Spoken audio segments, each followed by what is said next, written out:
to targeting adolescent girls in Nigeria. I'm a mother of 3 children. Before engine come to my community, I was not doing anything. I stopped at JS3 because my parents thought a girl education is nothing, but all my brothers went to school because I've even graduated. Engine 2 taught me the importance of education, so now I am now back in school. Can now help my children to do their homework because before I've forgotten everything because I just stopped at JS3 and I can't even speak English, but with the help of engine now I can do my children homework. I'm in SS2 and I'll be writing my senior WAEC next year, and because of that school I'm going, my husband too is now struggling to go back to school. When engine program came on board, came an eye-opener in so many other areas for us in the board. Most of these girls now stepped up in so many things. Educating Nigerian girls for new enterprises has really done a lot of good in our schools. Education is knowledge. What is knowledge? Knowledge is power, and with that power a woman can go to anywhere and live her life. They taught us how to start a business. We are also invited in IOLA training, which has helped me to improve my business. Then when we started the program here, we trained them more on that skill, taking it away from the local way things are made, for them to be able to access new markets. With the help of the IOLA training, I learned a lot of new things, so I don't want it to remain on only me. I'm also educating other girls in my community because I don't want women to be suffering again. And I also teach them how to communicate with customers. All what I learned in that IOLA training, I am teaching my community girls so that the community can be better. But I am grateful, and the other girls, they are also grateful. So thank you. God bless you. Engine 2, led by Mercy Corps, has set the pace for transformative change at all levels in the 4 locations where the Engine 2 program was implemented respectively. And Mercy Corps is proud to leave behind a legacy of scalable good practices at state, community, family, individual, and microeconomic levels. It is at these levels that impact, give hope, and transform lives. Engine 2.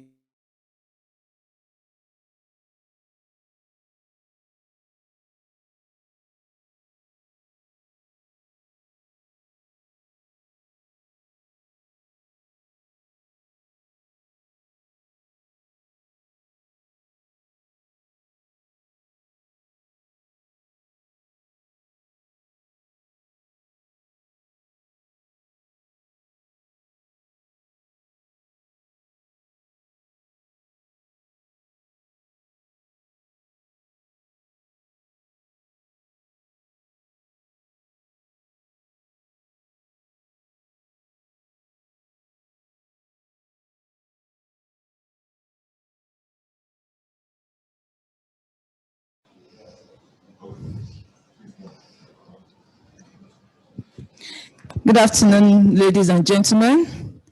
We would like to welcome everybody that is online. Thank you for keeping to time. And we apologize if we are starting a little bit behind the 12 o'clock time earlier scheduled. My name is Abiose Haruna, and I am the anchor for today's event.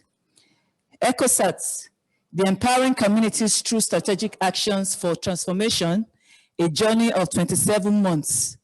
We'll be communicating today in this dissemination. And one thing we are trying to look at is, we don't want to say ECOSAT has ended, but we want to see that ECOSAT is replicated in other smaller ways or bigger ways, as the case may be.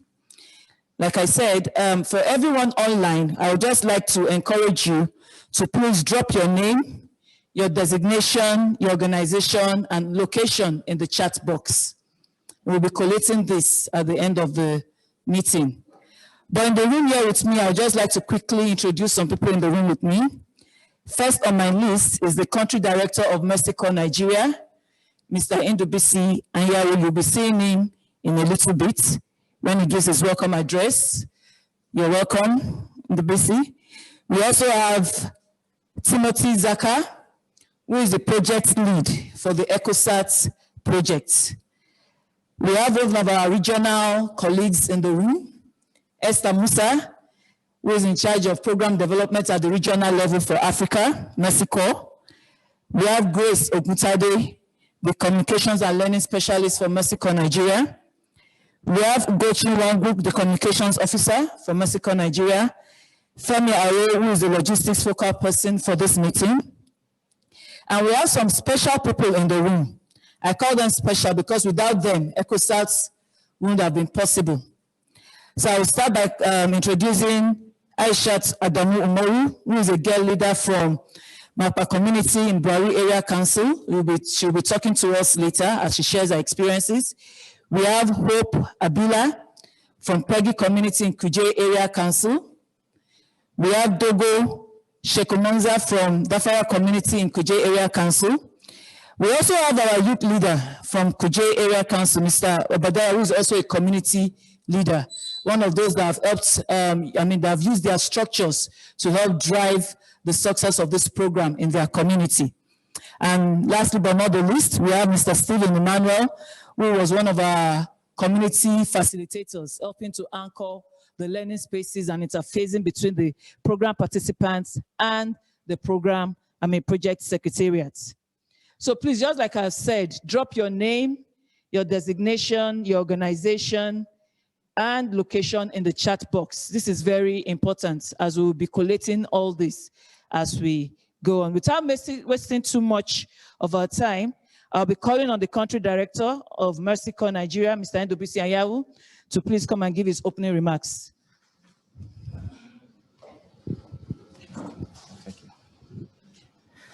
Thank you, Abiose. Can you hear me?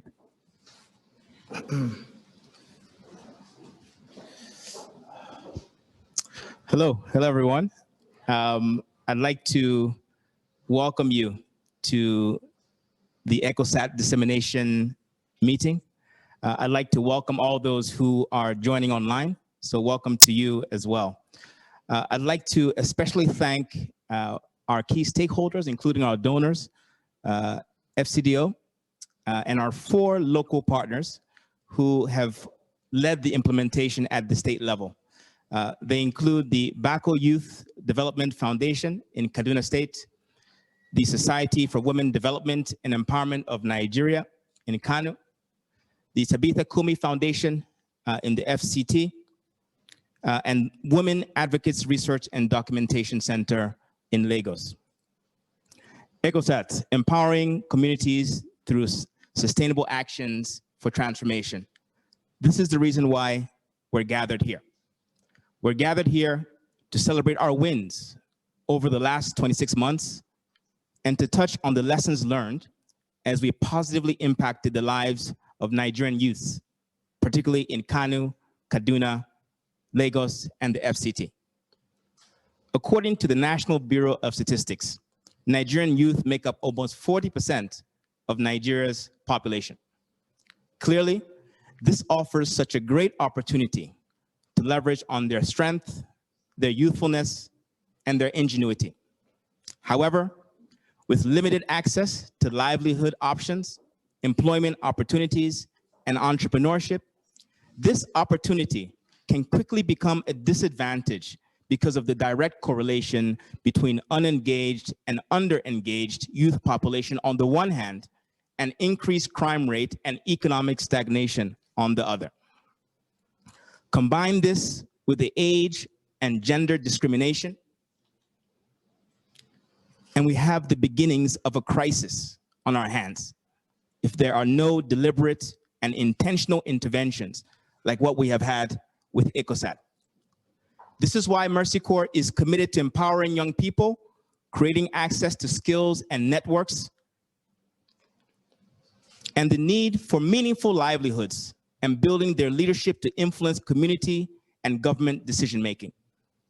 Founded in 1979, Mercy Corps, as an international development and humanitarian agency, launched its operations in 2012. We launched with a vision of a Nigeria in which all people are empowered, engaged, resilient, and secure. Alongside our 4 local partners, the ECOSAT project improved the learning and economic outcomes of 5,037 youth, both males and females, between the ages of 18 to 35 in Kano, Kaduna, Lagos, and the Federal Capital Territory between October 2018 and November 2020. That's roughly 26 months. These youths received trainings to build market-oriented technical and work readiness skills, employability skills, and leadership skills to influence decision-making. Trainings that can prepare them to enter the labor market and enhance their resilience capacities. Today, we are indeed excited to showcase the results of our youth engagement work and corroborate our learnings with those of other organizations working on youth employability and entrepreneurship during today's dissemination meeting. As an organization, empowering youth is one of our core strategic objectives, and we will continue to pursue this through relevant partnerships. Once more, I want to welcome you as we leverage partnerships and adapt learnings from the Mercy Corps-led ECOSAT project. It is our hope that this meeting will be a catalyst in producing strong collaborations that will create substantial and sustainable impact in the lives of young people in Nigeria. I want to thank you.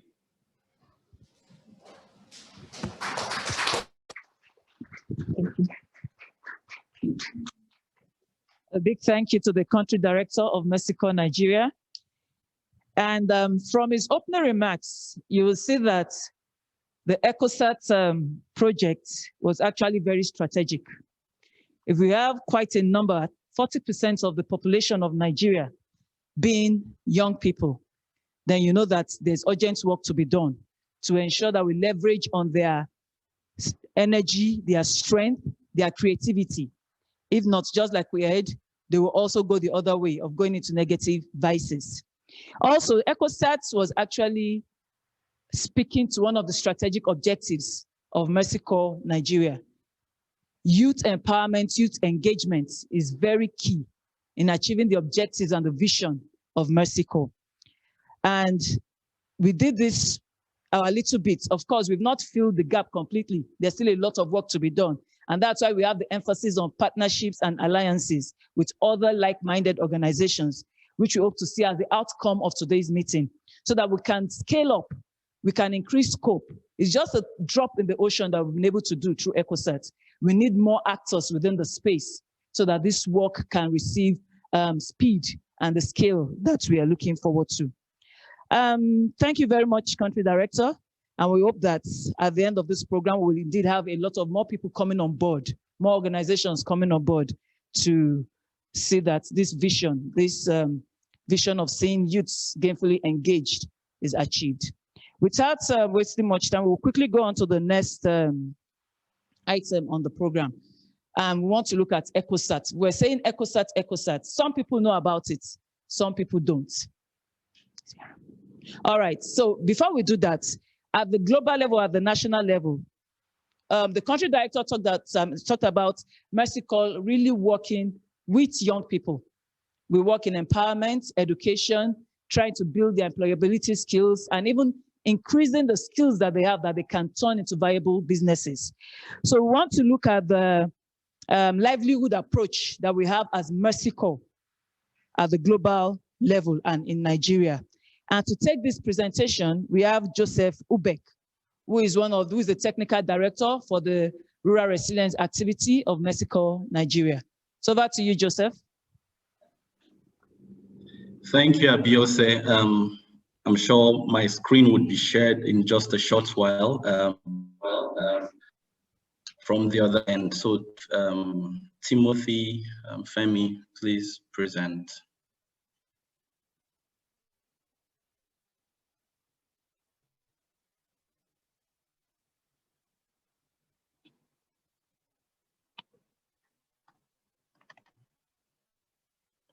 Thank you. All right, you could just move on to the next screen. So you're all welcome to this quick overview of Mercy Corps' approach to livelihoods. Just before we go into a bit of details, I'll go and provide a bit of background in terms of facts and trends, which has informed Mercy Corps' approach to working with vulnerable communities. In the countries where Mercy Corps works, agri-systems face numerous constraints that include small plot size, infertile land, weak business services, and inequitable land and trade policies. Shocks and stresses such as climate change and demographic pressure aggravate these constraints, increasing competition for scarce land and water resources. Rural-urban migration depletes the agricultural workforce in rural areas and has increased demand for foodstuff in urban areas.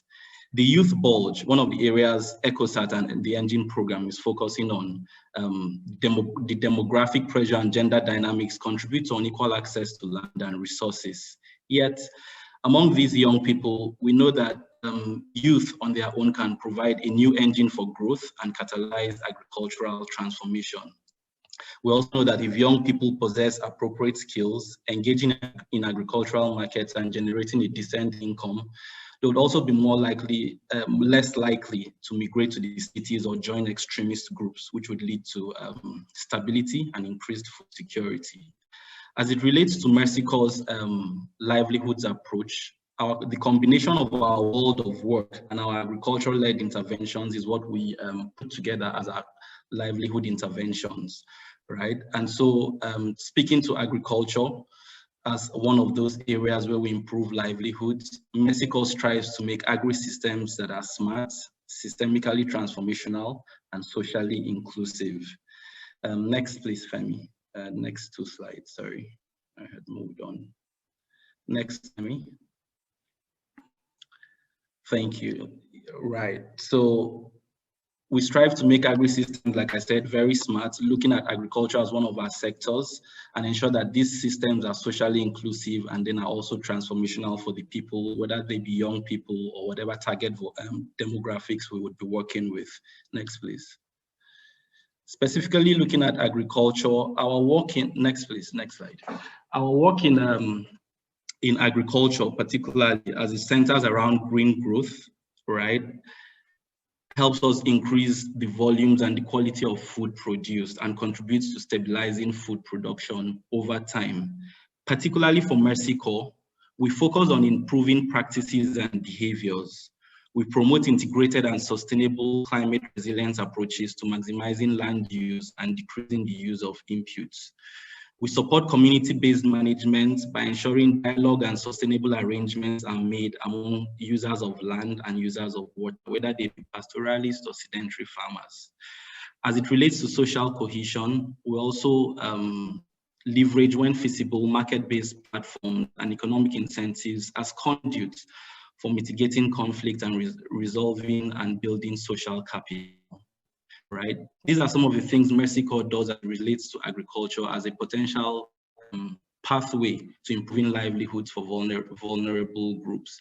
Next slide. In Nigeria, around the world particularly, next slide please. Some of the things we've done in places like Niger and Kenya, we've worked with adolescent girls to develop their life skills and technical skills to manage small businesses around livestock.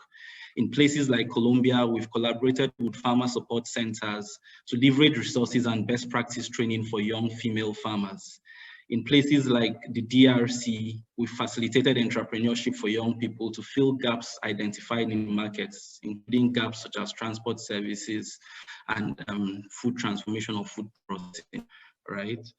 These are some of the things we've done across agriculture in other parts of the world. In Nigeria particularly, we've provided adolescent girls and boys, as well as female-headed households affected by conflicts, the opportunities to develop their skills and their life skills and their technical skills, as well as vocational skills needed to manage small income generating opportunities, particularly around poultry, sheep, and goats, thus ensuring that these ones are able to earn incomes.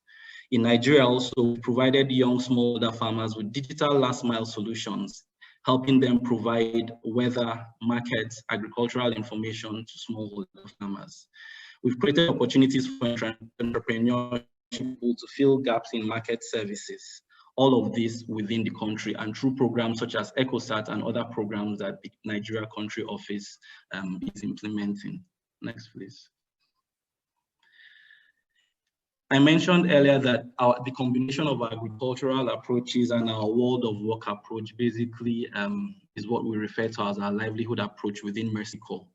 Our world of work approach in terms of the theory of change suggests that, which is also where programs like ECOSAT sort of fits quite nicely into, suggests that if we support high potential employment pathways where there are large numbers of individuals, and then we also take a systems approach to addressing the failures within these systems, while also leveraging digital technology and building the resilience of labor markets, then would be able to ultimately support job seekers to access employment and entrepreneurship opportunities. That's a high level theory of change for our world of work approach, right? The next slide basically goes on to show how we work to enhance or create opportunities for employment and entrepreneurship within the Nigerian Country Office, and then of course at a global level, right? We do this by supporting the graphic in this particular picture. What it just summarizes is basically saying that we take three approaches,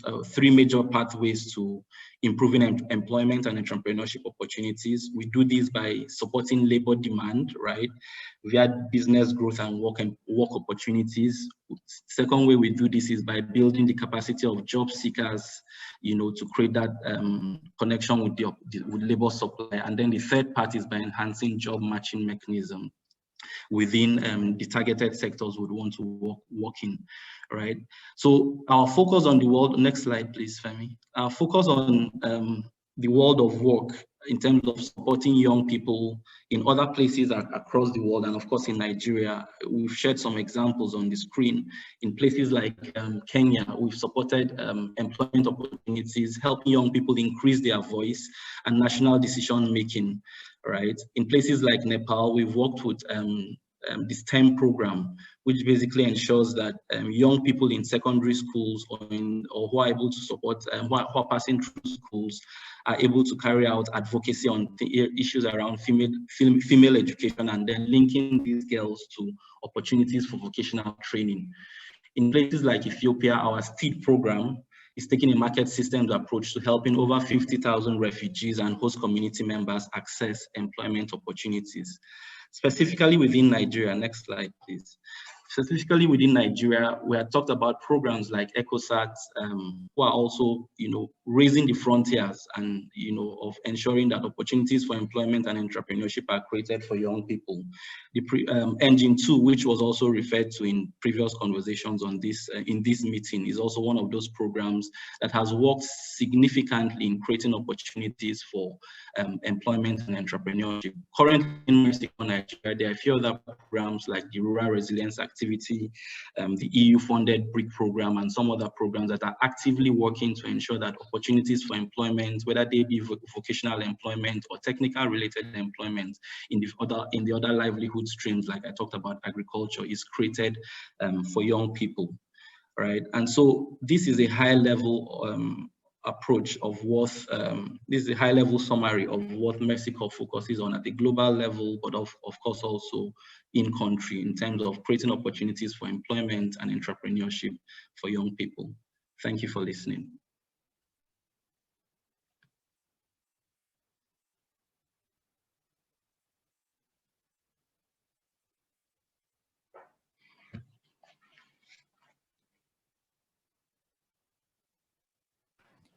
Thank you very much, Joseph,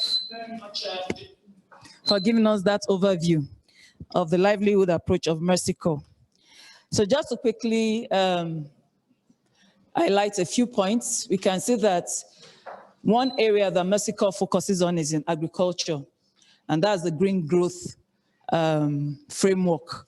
We're using the market systems approach, looking for viable businesses and ensuring that participants in those projects are linked to viable markets around them. We also saw that we have a theory of change, that if certain things are in place, then these are the things we can expect to see as it affects livelihood opportunities.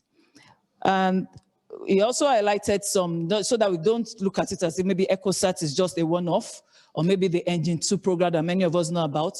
But around the world in Mexico locations, we have had other programs looking at livelihood opportunities for young people. In Kenya, it talks about the Yes Youth Can that talks about employment support for young people. In Nepal, we have the STEM project that was heavy on female education and also improving skills for young people. In Ethiopia, we had STEED, which also created employment opportunities using the market systems approach.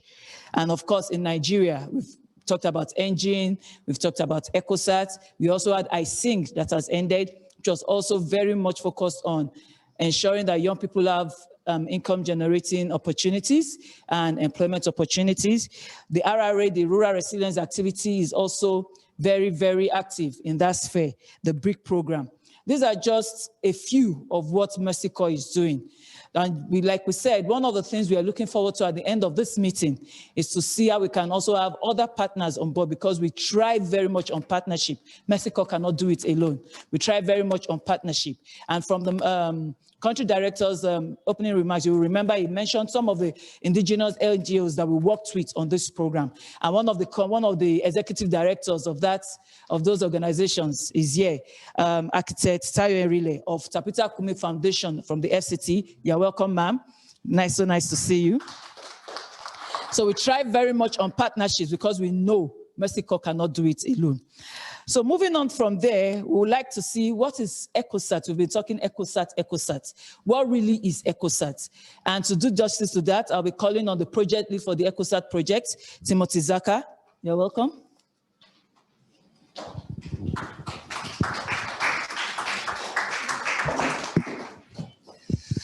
Thank you very much, Abiase.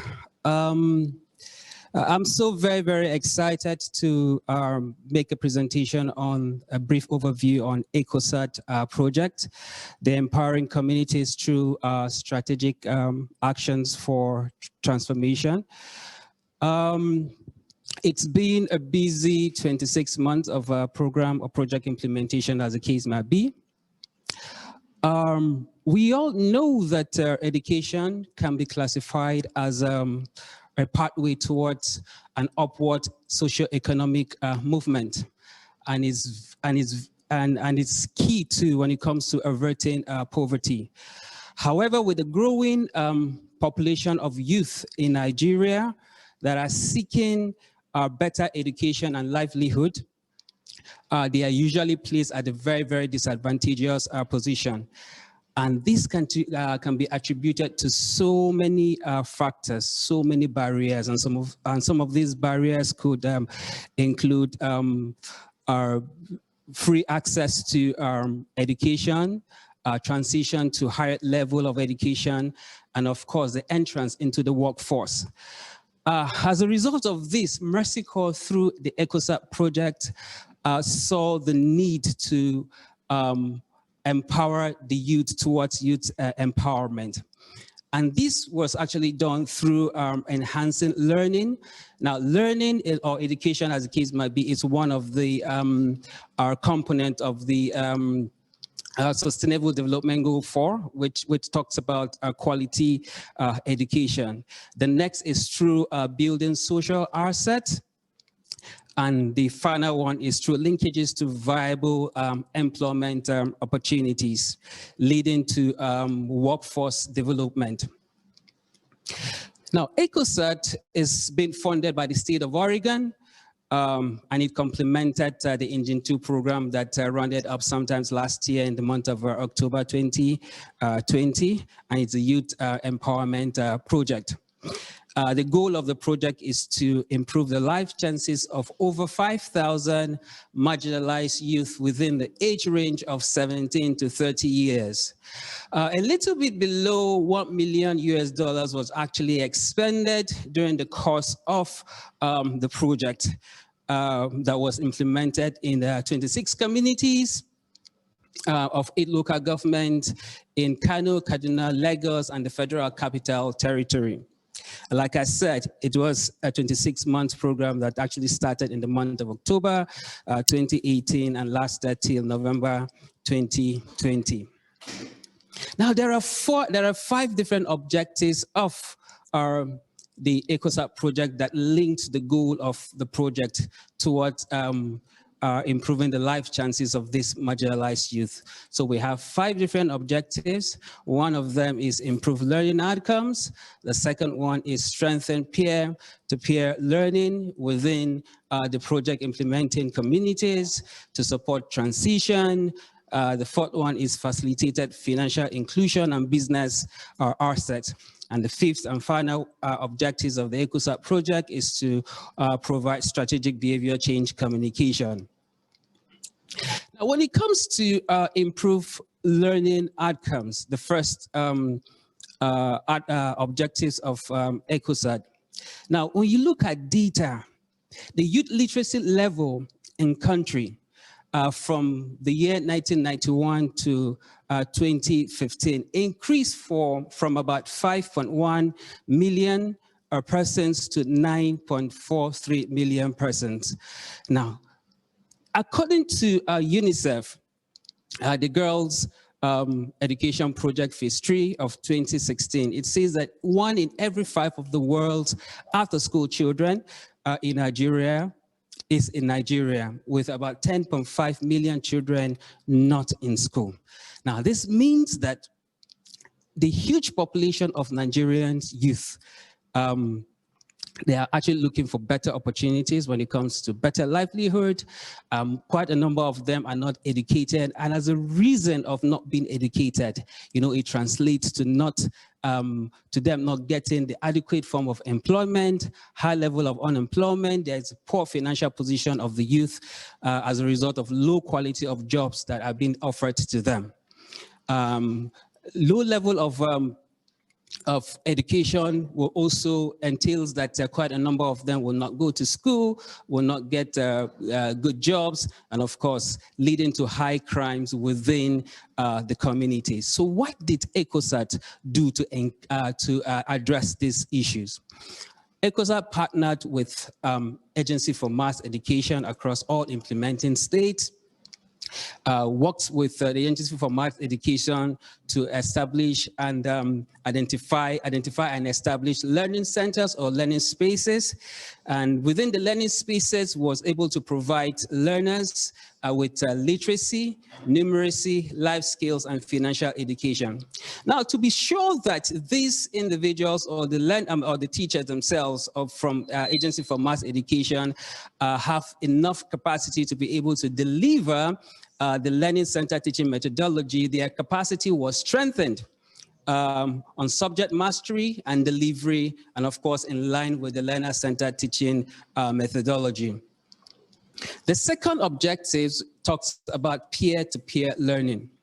Now, you and I will understand or will agree that students or learners learn better ideas when ideas are being explained to them, when they participate actively in activities that aid in learning from their peers. Skills are usually developed during planning and organizing of learning activities, and when they work collaboratively in giving and receiving feedback and assessing their own learning. Now, as a result of that, the project felt the need to work with, to develop a learning skills manual towards achieving that goal. And the component of this learning includes life skills when it comes to planning, setting and achieving goals, menstrual health, hygiene, child and vulnerable adult protection, and gender issues, among so many others. Now, peer-to-peer mentoring and learning also foster cooperation and support amongst the youth individuals. Within that platform, the project participants use that avenue to share their learning and, of course, acquired other learning from other youth members within their communities. Within the same communities, the project strengthened the capacity of youth organizations or associations. The idea is to influence them towards having a change within the community and their family level. Now, so many trainings were conducted towards improving their life skills, improving their capacity such that they are able to work within their environment. The third objective is facilitated transition. I'm so happy that one of the participants that actually benefited from this output is here and will be sharing his story. Now, what are some of those reasons that causes an individual not to go to school or to drop out of school? Some few examples will include poor educational background of the parents, and as a result may not be able to know the importance of education, the inability of the parents to pay their school fees. Sometimes when some of these students or learners fail their exams, they drop out of school. For the girls, pregnancy and early marriages is one key factor that makes quite a number of them to drop out of school. And in some instances, we have poor state of facilities when it comes to the school environment. And these factors lead to so many others. I mean, so many other negative vices when it comes to fewer job opportunities. If you recall earlier on, I mentioned that fewer job opportunity for those that didn't go to school as a result of poor educational background. Those that drop out of school, there's this social stigma that is attributed to them, low salaries because they are unable to get good jobs.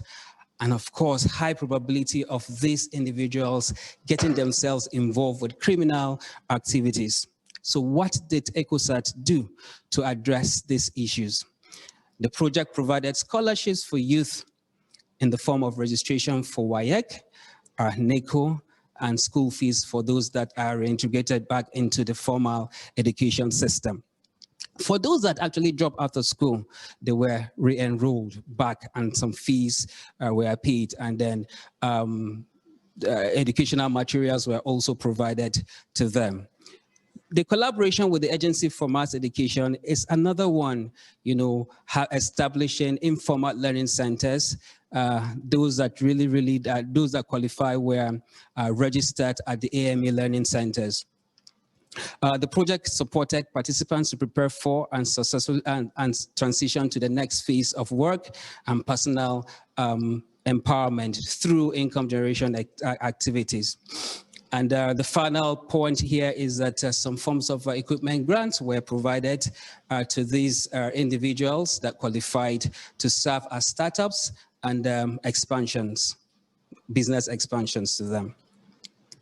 The fourth objectives, improve financial inclusion business. It is very, very imperative that everybody in country and across the world, that everybody is financially included. And there's access to the National Identity Management Commission, banks opening with commercial and microfinance banks within the project implementation communities. So the participants were actually provided with access to these agencies, and a lot of them were actually supported to open account with this microfinance banks. Quite a number of these participants were also identified, and they were provided with business grants while building and enabling business environment for them to thrive. This is very, very, very key. And life skills as one of the components of the project was used as part of the training towards improving their skills when it comes to managing personal, family, and business finances, and then savings culture were strengthened. The final objectives is provided strategic behavior change communication, and this is aimed at promoting youth education and economic empowerment. Now, you and I know that an enabling environment needs to be created, you know, by the government, by the private sector, by individuals within the communities, such that education will be accessible, such as transition will be accessible, such that income generation activities will also be accessible to these participants. The project advocated for education, but working with a lot of gatekeepers at the community level. Now, these gatekeepers will definitely include parents, the husbands of the girls that are participants, of course, religious and community leaders. They were trained on how to monitor some of those activities on the project location. And of course, you and I know that education, especially for the girls, it's a challenge, and a lot of them were provided with information and trainings on how to support these girls to remain in school. Now, the Community Action Committee within the community and youth associations also provided some level of support, by raising funds to support non-ECOSAT participants within their community to get re-enrolled back into school. Now, this is a sustainability approach which actually works within in the community. Youth groups use a lot of variety of activities as tools. Some of these activities include football tournament, door-to-door sensitization, and meetings with traditional rulers just to reinforce the behavior change communication to promote youth education and economic empowerment. That's pretty much about the ECOSAT project. I'd like to say thank you. My colleague Abiose will come and take over from here. Thank you.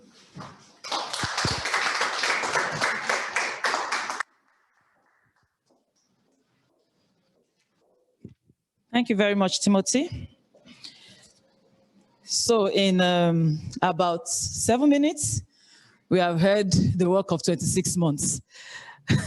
But some things I really want to highlight is that ECOSAT was focused on learning, improving learning outcomes, providing skills, vocational skills, employability skills for program participants, linking them up with economic income generating opportunities, and also building life skills.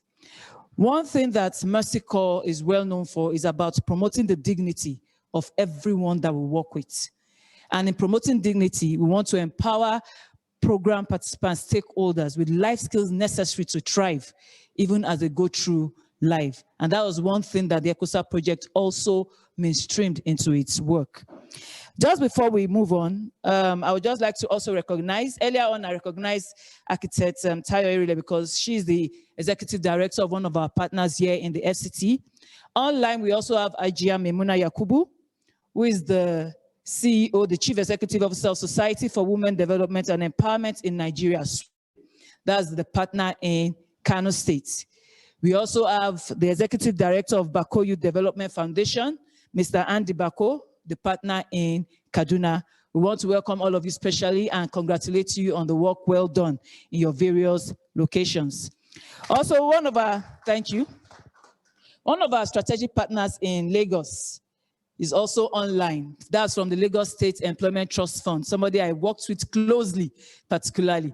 So I'd like to welcome and say it's been a while, Mrs. Funshaw Alabi. So good to see you online. Thank you for joining us on this program.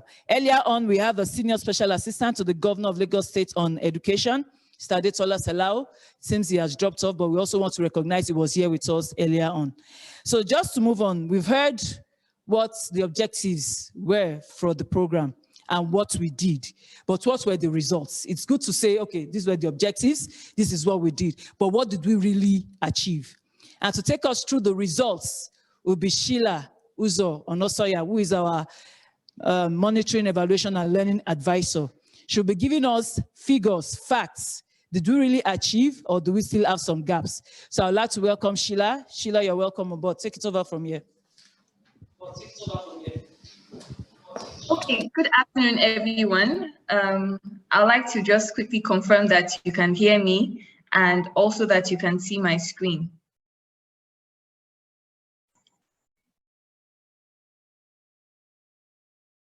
Okay.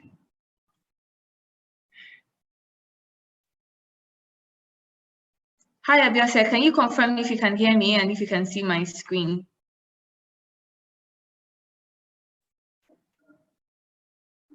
Okay, great. I see a thumbs up, so I think we're good.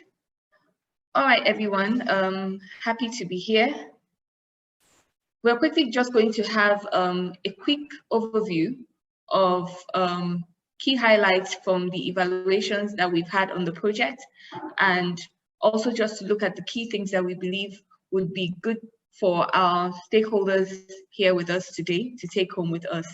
So a quick overview. For this presentation, we're going to be looking at the research that was done on this program, the key research questions, what's the limitations that we had during the research, and then we'll also look at how the ECOSAT project has influenced the factors that are affecting the acquisition of literacy and numeracy for young boys and also for young girls. We're also going to look at financial education and economic empowerment for youth. Then we're going to see how the program has also been able to provide an enabling environment for the youth to continue with the economic empowerment for youth as well as education. Then we had a research which was targeted at harvesting the outcomes from the project alongside the engine project too as well. We're going to focus on the key outcomes that came out from this research activity, and we have a few recommendations from this research. So quickly, in terms of design, so it was a mixed method that we used for the evaluation of this project. Largely what we did was have key in-depth interviews. We had some learning assessments using the early grade reading assessment and the early grade maths assessment to test the reading and numeracy skills of the girls that were on this project. We also had some key in-depth interviews with some stakeholders who were largely the Learning Center facilitators, the community leaders, and the youth group leaders that we worked with on this project.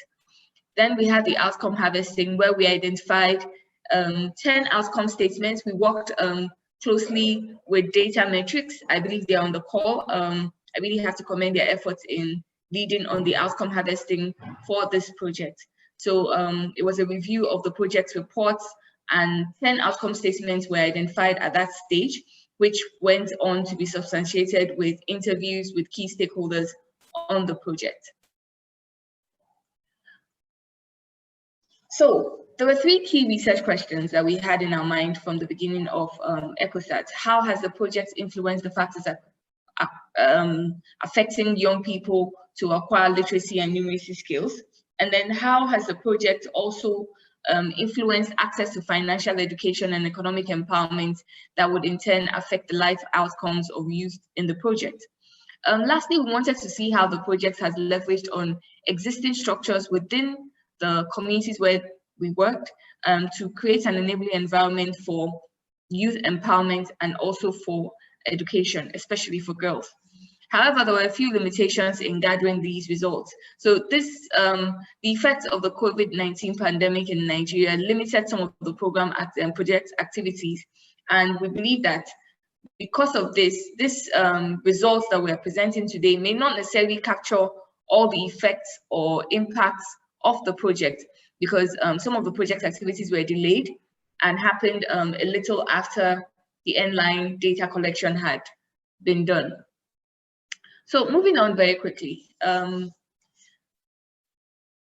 one key thing is we realized that in terms of how the project has empowered the literacy and numeracy ability of our girls on the project, it was very interesting to find that the test scores that we compared from midline to endline showed a significant increase of about 9% for the early grade reading assessment, and then about 8% for the early grade maths assessment. This was really interesting to see that we had more girls scoring 100% on the test scores across board. We also realized that from the feedback we got from the stakeholders, that there had been numerous sensitization meetings. Our output level results show that at least 17 meetings were held in communities to sensitize community stakeholders and raise people within the community who took affirmative actions to continue to promote girls' education in their community. In all, we had 59 individuals within the project communities that emerged as sheroes, and these are individuals who are raising awareness on issues faced by both marginalized youth, boys and girls in their community. Overall, looking at the log frame indicators of this project, we see that clearly by end line, we overachieved our target. And this shows that within the short time of implementation of this project, we have actually been able to make some significant impact across the log frame targets for the learning outcomes. Then around economic empowerment for youth.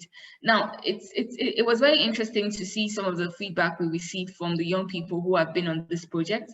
Particularly, this quote was from a young man in Lagos State, where we reiterated how he learned tailoring during the project.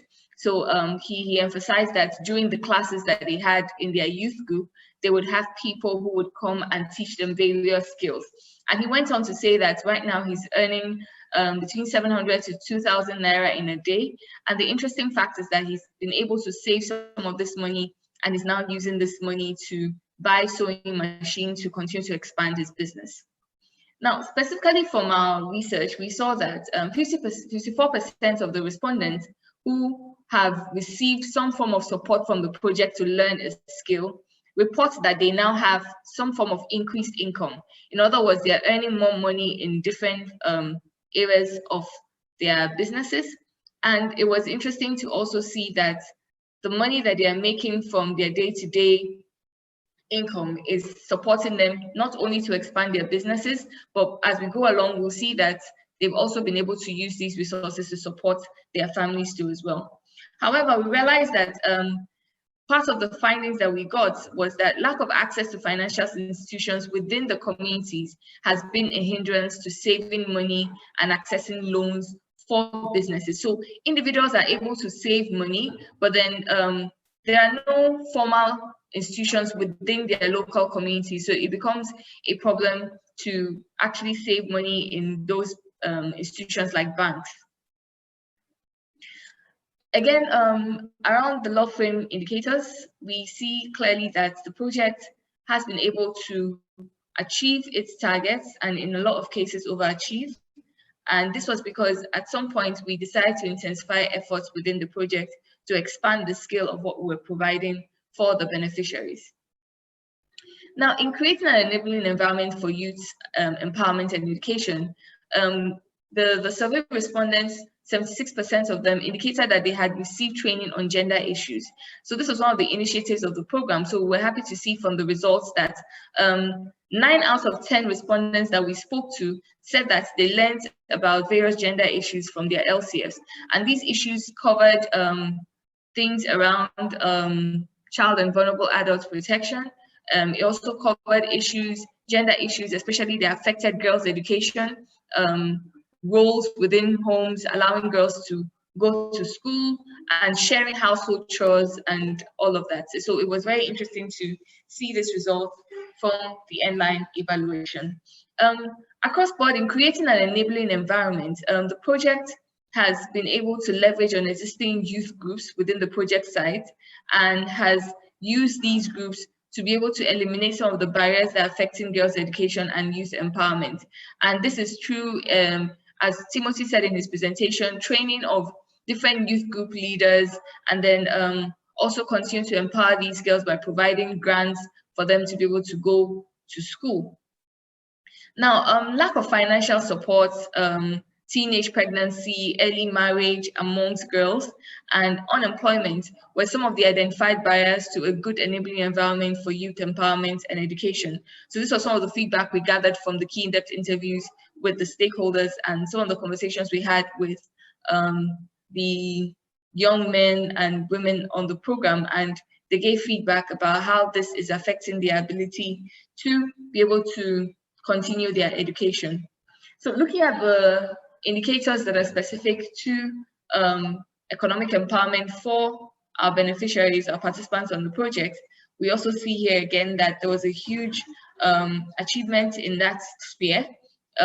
Again, especially for the first outcome, you see over a really huge gap between what we set out to do as our targets and what we eventually achieved. And this was because we saw this particular indicator as a strong milestone for us to ensure sustainability on the project.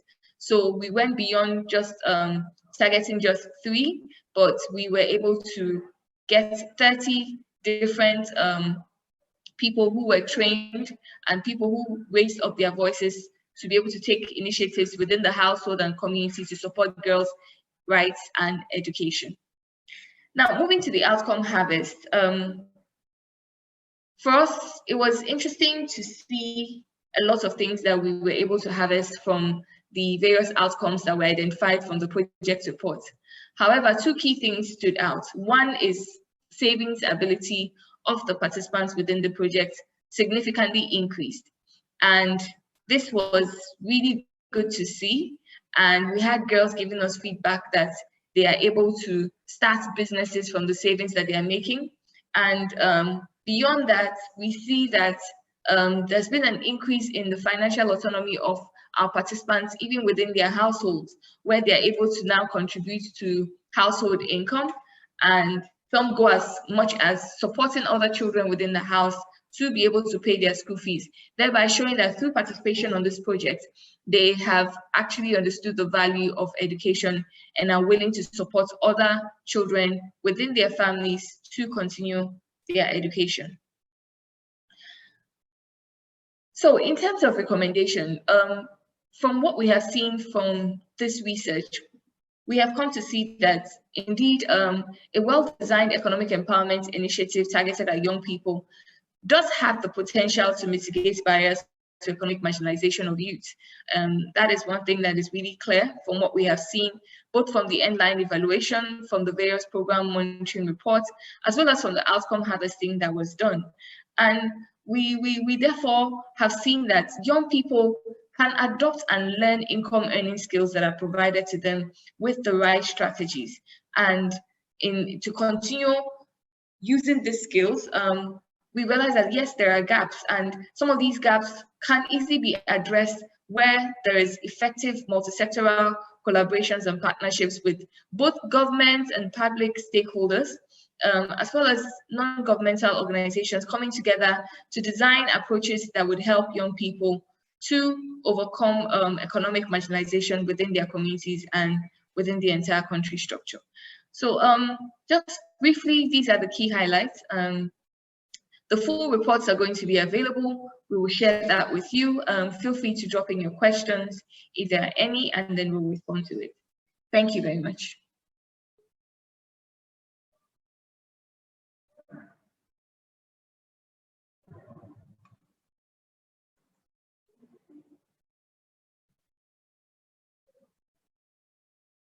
Before we continue, I'd just like to quickly announce that if you are just joining us, please drop your name, your organization, your designation, and location in the chat box so that we can recognize you are here. Sheila has given us a lot of facts, a lot of figures, a lot of results, quotes from people that were interviewed. But just to ensure that these were not padded, like we say, that these results are not fictitious, we would like to listen and hear some impact stories from people who were part of the program itself. So we're quickly going to watch a documentary where some program participants, stakeholders, will be sharing their experiences on the program before we continue.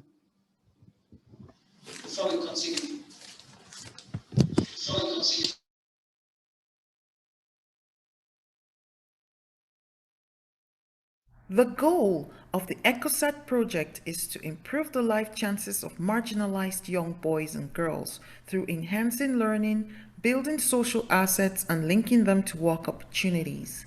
The project was implemented over a period of 26 months in 4 locations of Lagos, Kaduna, Kano, and the FCT, and supported over 5,000 youth.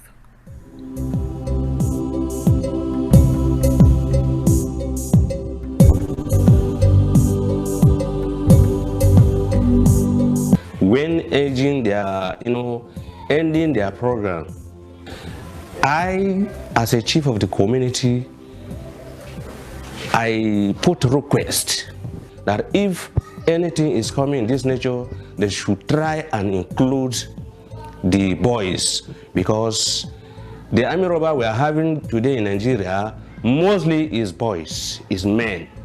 And what makes some people to be so Itibzoko, they don't have anything doing. It will lead them. And that is where the ECOSAT now come in by the grace of God with our request. My name is Shokomoza Dogo, and I'm 24 years old. I live in Dafara. I'm a student and a farmer. My name is Dantini Bamish Kodiza. I'm 22 years old. I live in Buari. I'm a single mom and I'm a stylist. I came to learn about ECOSAT from our chief that is in Dafara. You know, when they first came here, they asked for those that would be interested to join the program, and I enrolled in the program. Ever since then, I've learned a lot of things. Things like setting goals. Prior to my, to my enrollment in the program, I didn't know anything about setting SMART goals, but ECOSAT taught me how to set goals that are SMART, that is goals that are specific, measurable, achievable, realistic, and time-bound. And I discovered that was the result. Most of my goals were not achieved because they were not time-bound and they were not specific. When I joined the program, most of my goals that I set has been achieved. They taught us financial education, life skill, numeracy, and literacy. So when it comes to literacy, it deals with how we pronounce our word, how we speak in public, and our vocal language. And I'm able to, at least I can speak now. When it comes to numeracy, teach us how to calculate our data, because our life is all about calculation. So I can calculate now. It has helped me a lot when it comes to my business. When it comes to life skill, they teach us about how we handle our business, how we interact with our customers, and to be frank, it has helped me a lot because now I have more customers. I can associate with my customer. I talk to them well and they are pleased with me. When it comes to financial education, I know how to manage my income, my day-to-day income. I can save now, and that helped me a lot. Family helps in family support with money. I can remember like last year when we asked her that I like of so thing, she now asks us what is that, we say fertilizer. So she now help us with 50,000 naira to contribute inside to enable us to buy more fertilizer. We also thought about not leaving home duty to girls alone in the ECOSAT, and I've been practicing that at my home. So prior to that, I used to think everything that is household work are for ladies. And with that mentality, when I joined ECOSAT, we really eradicated that is not the way it's supposed to be. Like I've started doing those things which I feel they are not meant for guys in the society.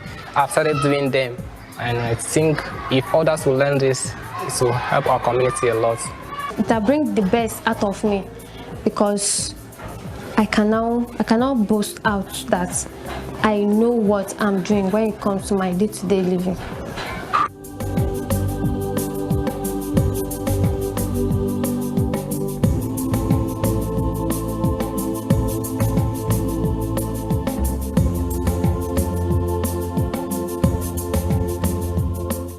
Okay, so that's just a tip of the iceberg. And I really want to draw attention to the fact that ECOSAT was quite unique in the sense of involving men and boys. We have quite a lot of programs that look at bridging the gender gap and focuses solely on women and girls. But we have seen that there's a gap too when the men and the boys are not carried along. Because by the time we bring the women up to the top, the men, we have left them behind at that point. Then we start another round of advocacies and initiatives to remedy that. So ECOSAT was quite unique in that. We have learned from the video, but we are also going to learn life stories, impact stories, the faces behind the figures. And because of this, we'll be talking with some of our beneficiaries, some of our stakeholders. And just to say that we frown at the word beneficiary, so forgive me for using that. We actually call them participants because we believe that everybody is a participant in their own development. So we'll be talking to some of our participants that are in the room with us, and we'll also talk to some of our stakeholders. I introduced them earlier. I have Hope, I have Aisha, and I have Dogo. We also Dogo in the video. You'll be speaking to us live again. So I'll talk to Aisha first. Aisha, how are you? You can pull down your mask a little so that people can hear you. How are you doing? I'm fine, ma. Yeah, very well. So you were part of the ECOSAT project and you were a girl leader. I understand, because you distinguished yourself with your leadership abilities. So within the spaces, you were learning a lot of things. So I would just like to ask you, the sessions within the, learning spaces, how did it influence your life as a person? Thank you all. Before I start, I would like to give my shout out to Mercy Cup and every non-government organization and government organization in collaboration to make this program a reality. Thank you all. I'm by name Umar Aishetu Adamu. I'm 19 years old from Mapa community, Buari area council of Mpape, Abuja. From the learning outcome of this program in person, what I've achieved is that I know what is a leader, on the qualities of a leader, but I don't know how to put it in practice, and with all this need to be put in practice. So with the help of this program, I was given the opportunity to be the girl leader in my community, which gave me the privilege to put all those things I know into practice. So in the course of the program, I learned what is a leader, what a leadership is. A leadership is the act of motivating a group of people towards achieving a common goal. And the qualities of leaders, which I've come to realize is one with me, I have clarity. There are clarity and concern at all times. And their clarity and concern at all time. We are concerned when it comes to people, and there is no question on their future. It is all hands on deck. And two, with me, we have decisiveness. Once they have made up their mind, they don't hesitate to commit. It is all hands on deck. And three, I have courage. 4, passion. 5, humility. That is, in my community, so many people will see me and they will greet me. Both girls among me, I'm the smallest among all the girls in my community, and I happen to be their leader. But I'm so shocked that they respect me. Like, if they see me, they greet me and I'll be like, wow, me, ma. And I think that was the humility I put in my work. That was what gave me that position. And with the course of the program again, I came to look for a job in Liaman. That is a spy. It's located, I would say, 2 of Aminu Kano Christians. And I was interviewed and I got the job, not because I was qualified, but due to the confidence. School in my community, we have about a quite number of girls and boys now who got enrolled in school back. Some that were dropped out of school were enrolled back in school from SS1, JS2, even some that they have lost hope in life. They don't even know that they will ever be in school, or even they were walking about without anything doing. But we were taught to, no matter how small you start from somewhere, and with that, we're able to enroll back in school, especially me. I had problem with my results, my WAEC result, but ECOSAT supported me. They gave me money to register for WAEC, and then I got a WAEC result that now take me back to school. Now I'm in School of Health Technology in Kaduna State, and I'm studying medical imaging X-ray technician. That's what I am doing. So ECOSAT has done a lot. In fact, some girls have now started businesses in my community. I have a girl in my community who learned tailoring. Then ECOSAT supported her with some funds, and in her shop now, she's selling clothes, and she's also selling wares, ladies' wares in the community. You can see that ECOSAT have impacted a lot in our lives, especially in Peggy community. And the guys also were involved. We were taught that there's equality in everything. So the guys also, they went to learn skills, and with the support of ECOSAT, I have a guy now who is learning Tyler, and he's working, going out to work, all with the help of ECOSAT. And I also have a girl in my community who was supported with tools to open a salon. She was given generator, she was given her hair dryer. Now she's about to open her shop to start up her business, all with the support of ECOSAT. I can say that I'm so grateful because I learned a lot and I saw a lot of things. I was given a lot of opportunities to participate in my community. Thank you. Thank you very much, Hope. I'm sure you all heard Hope talking about the various people that received grants, that received equipment. But we have somebody here that actually received the grant. Aisha, you received a grant from ECOSAT. Can you tell us about the grant you received and what you did with it and how it's going right now? Okay, I received a grant in the course of this program. I received gas cooker. I put in the form I wanted to learn catering. So I was given the equipment tools for me to learn the catering and to make it more easier for me. The tools was one main thing that even if I have the knowledge, I needed them to start up my business. So with the help of ECOSAT, those tools now is my burden that I know I could use it to start up business in the future and start gaining from it. How is the business going? Well, I'm still on it. All right. A round of applause for her. Thank you very much. So we have heard from our participants. We are going to hear from our stakeholders. And I will beg the indulgence of our stakeholders to move to this place. Architect Tayo Enrile, please can you move here? Mr. Bola Obadiah, Mr. Stephen Emmanuel, please. Thank you. Please, a round of applause for them as they move forward. So Architect Tayo, like I mentioned earlier, she's the Executive Director of Tabitha Kumi Foundation, one of our partners here in the SCT.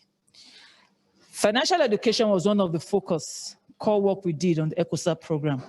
And generally in Nigeria, we know that when it comes to assessing financial support, assessing loans, financial inclusion is generally a challenge. But specifically with young people, what would you say was the challenge in reaching young people with financial education?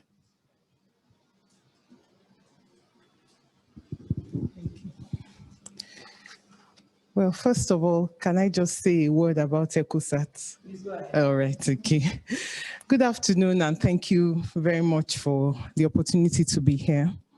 For us as an organization, Tabitha Kumi Foundation, ECOSAT was a special project because for many years we had worked with girls, and in the communities, they kept telling us, when will you come for the boys? Because we kept empowering the girls and the boys kept getting intimidated at the empowerment. So sometimes husbands of the girls would take whatever we gave to them, they could sell it, because they felt threatened. They felt that the girls were being over empowered, our society, with patriarchy and all that. So ECOSAT was really welcome. And it was also exciting to see the impact on the boys. They had something to put their energy into, rather than other things that they were doing, like vices, and all that. And Shekomaza is a very good example of what happens when a boy gets an intervention.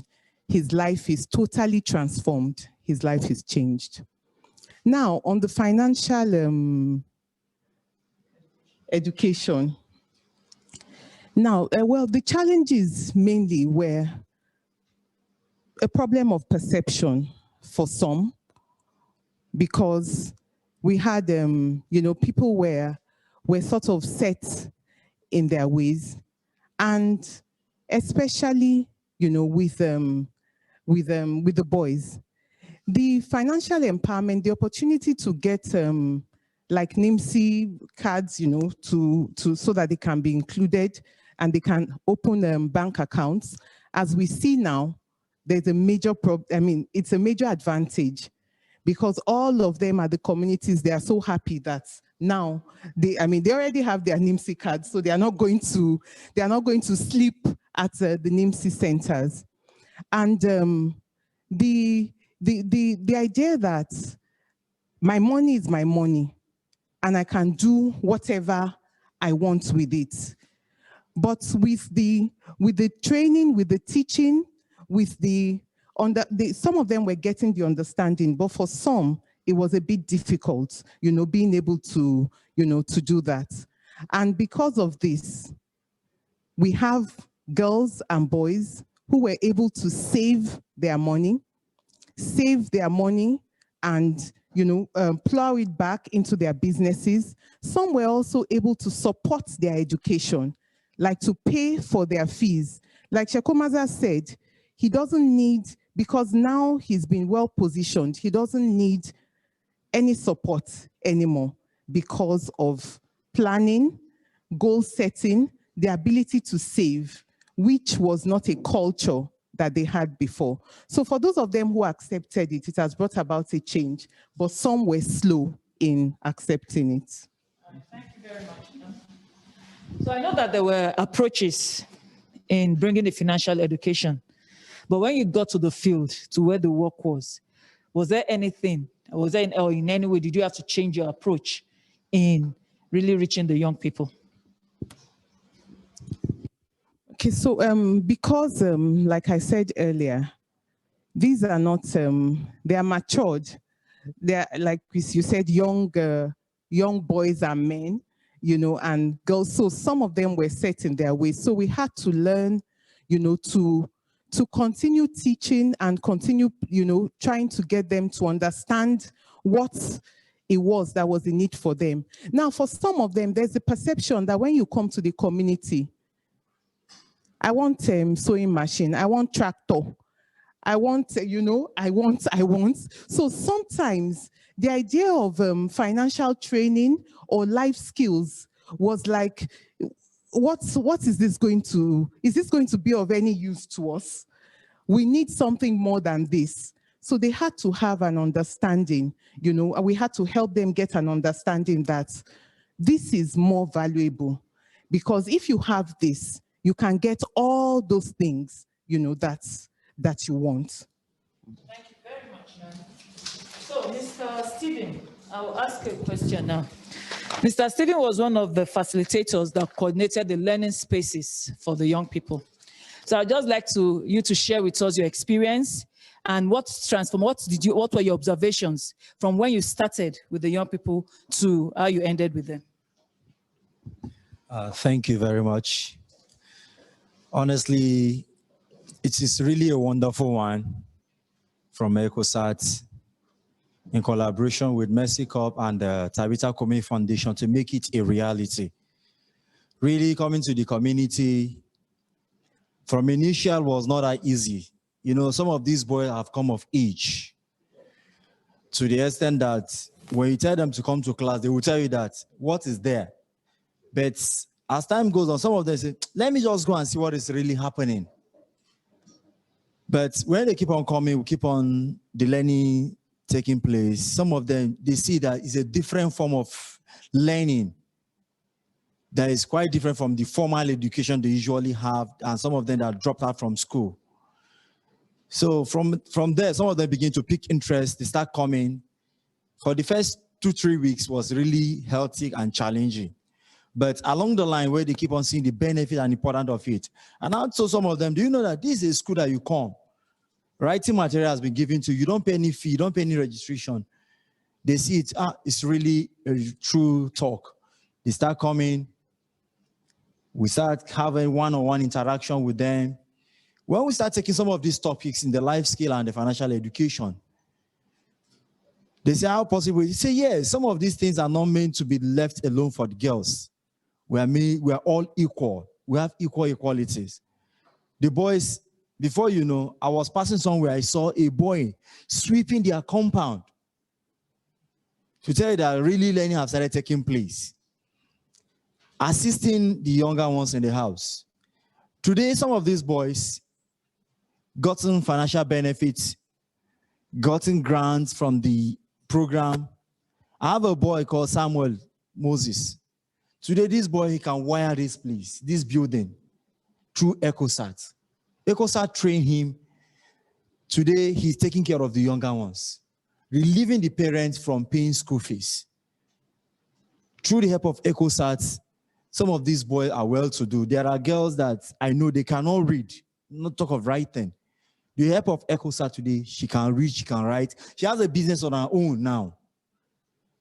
She can make snacks, and she sells. Every day she makes profit. She helps the family, help her husband, help the children, help her siblings. So a lot has even taken place in the life of these young ones. The community has benefited a lot.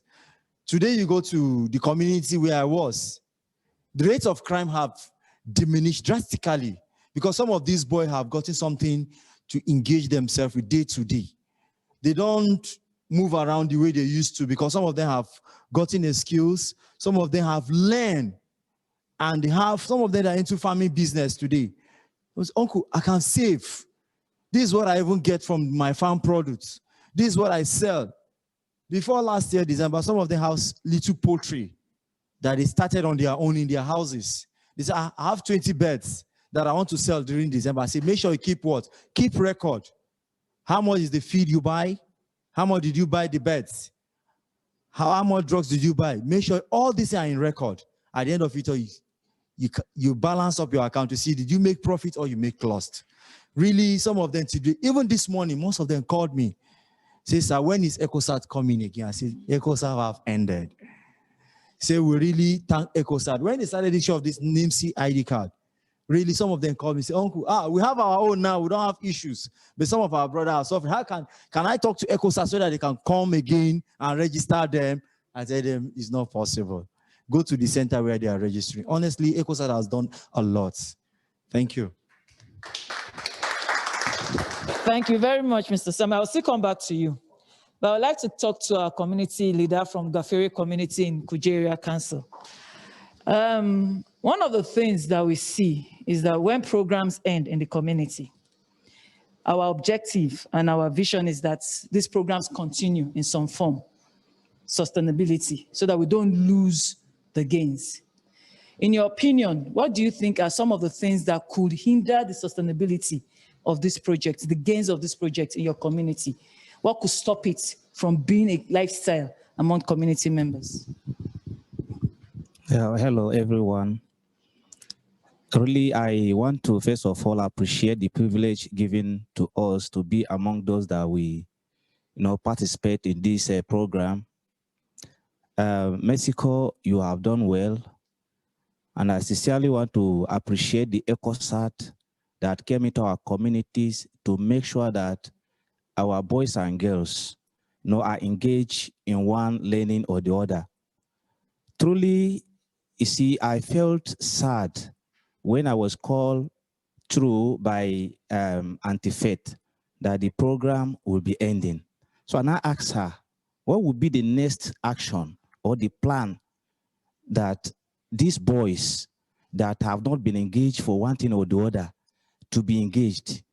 Because before the coming of the ECOSAT, there was a lot of social vices, criminals and other things. Most especially my community, we keep on sitting, discussing issues concerning finding some boys, breaking somebody's house, breaking site. There are farmland in our community. So once they are caught, they will be brought to the community palace. We sit down, we will discuss the way forward. Some of them will be charged to police station. But with the coming of the ECOSAT, those social vices have been eliminated. Because I could count that we have up to 4 barber shops in my community now. And these boys, we are engaged by ECOSAT. And through this saloon, hairdressers, one will even be graduating 2 apprentices on the 20th of February. So it has been a very good program.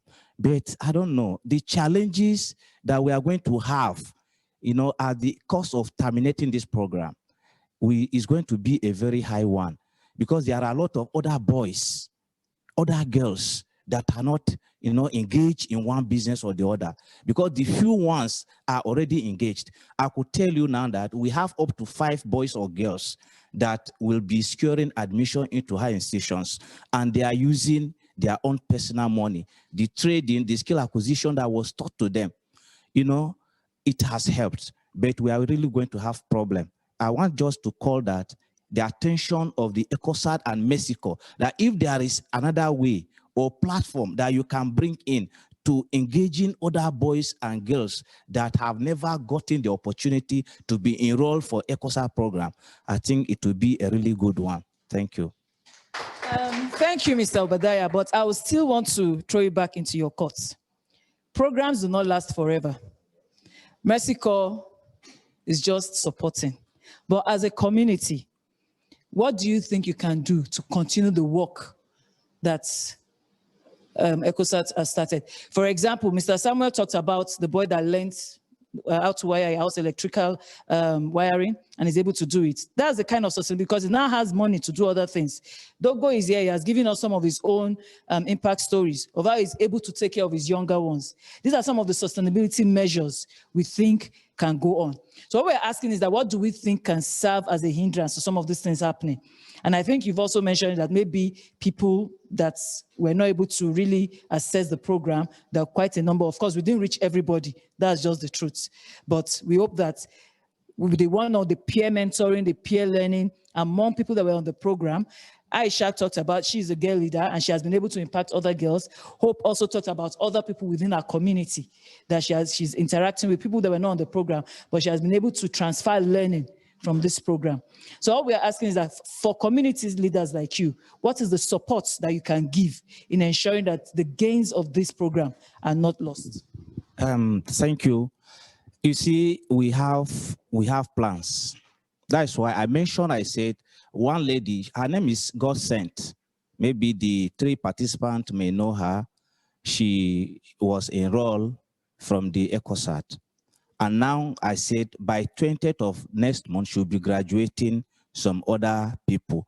So we keep on, through them, those who have already gotten what they are doing, we keep on enrolling other children so that they can learn, continuously, then graduating them, so that those that were not affected through the program can equally be affected. And then I still want to tell you that in my community, there is a student association program. We had, through the ECOSAT experience that these boys and girls had, they were able to establish a program, student association, and they did a party. And through the party, they were able to realize up to 200,000 through the support of the youth in, giving them funds, and some politicians they invited, they supported them with money. The 200,000 naira they got, they sat down last Sunday.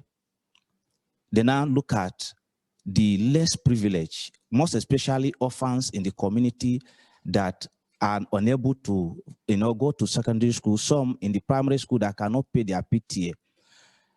They were able to select 5 from the primary section that they will send them to primary, pay them school fees, PTA at the primary level. Then from the junior Sunday school, they selected 5 also that they will pay them 2 term, school fees. Then from the senior Sunday school, they picked 3, which they are going to pay them equally 3 term, school fees. So these are the program that we intend doing to sustain, the program. Truly, I want to tell you that I, as a person, I equally enjoyed the ECOSAT program.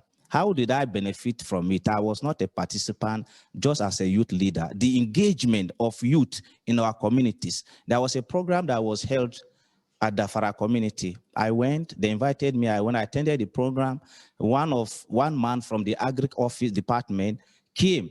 At the process of his, lessons, I learned a lot. Most especially, a single thing that I can tell you, I picked from his lesson, and today is helping the community, is this process of savings, farm produce, the triple bagging system. It is an idea that we never knew.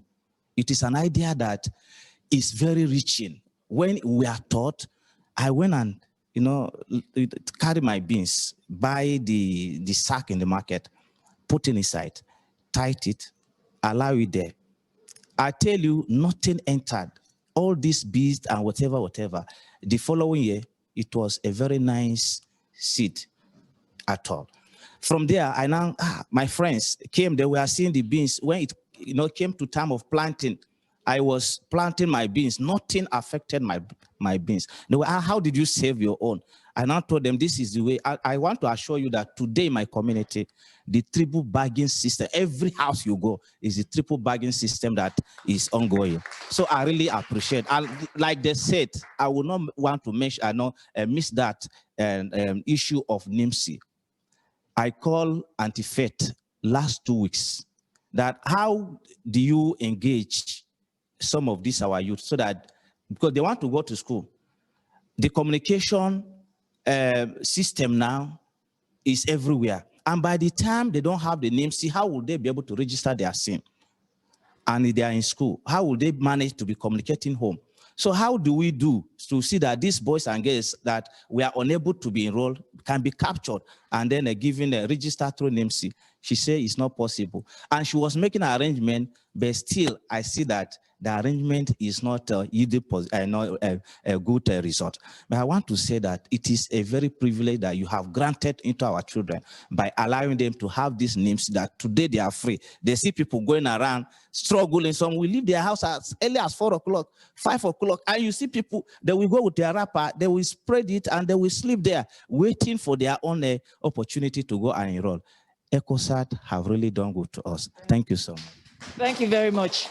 So just to round up this session, Mr. Samuel, in 1 minute. Sorry, Mr. Stephen, in 1 minute.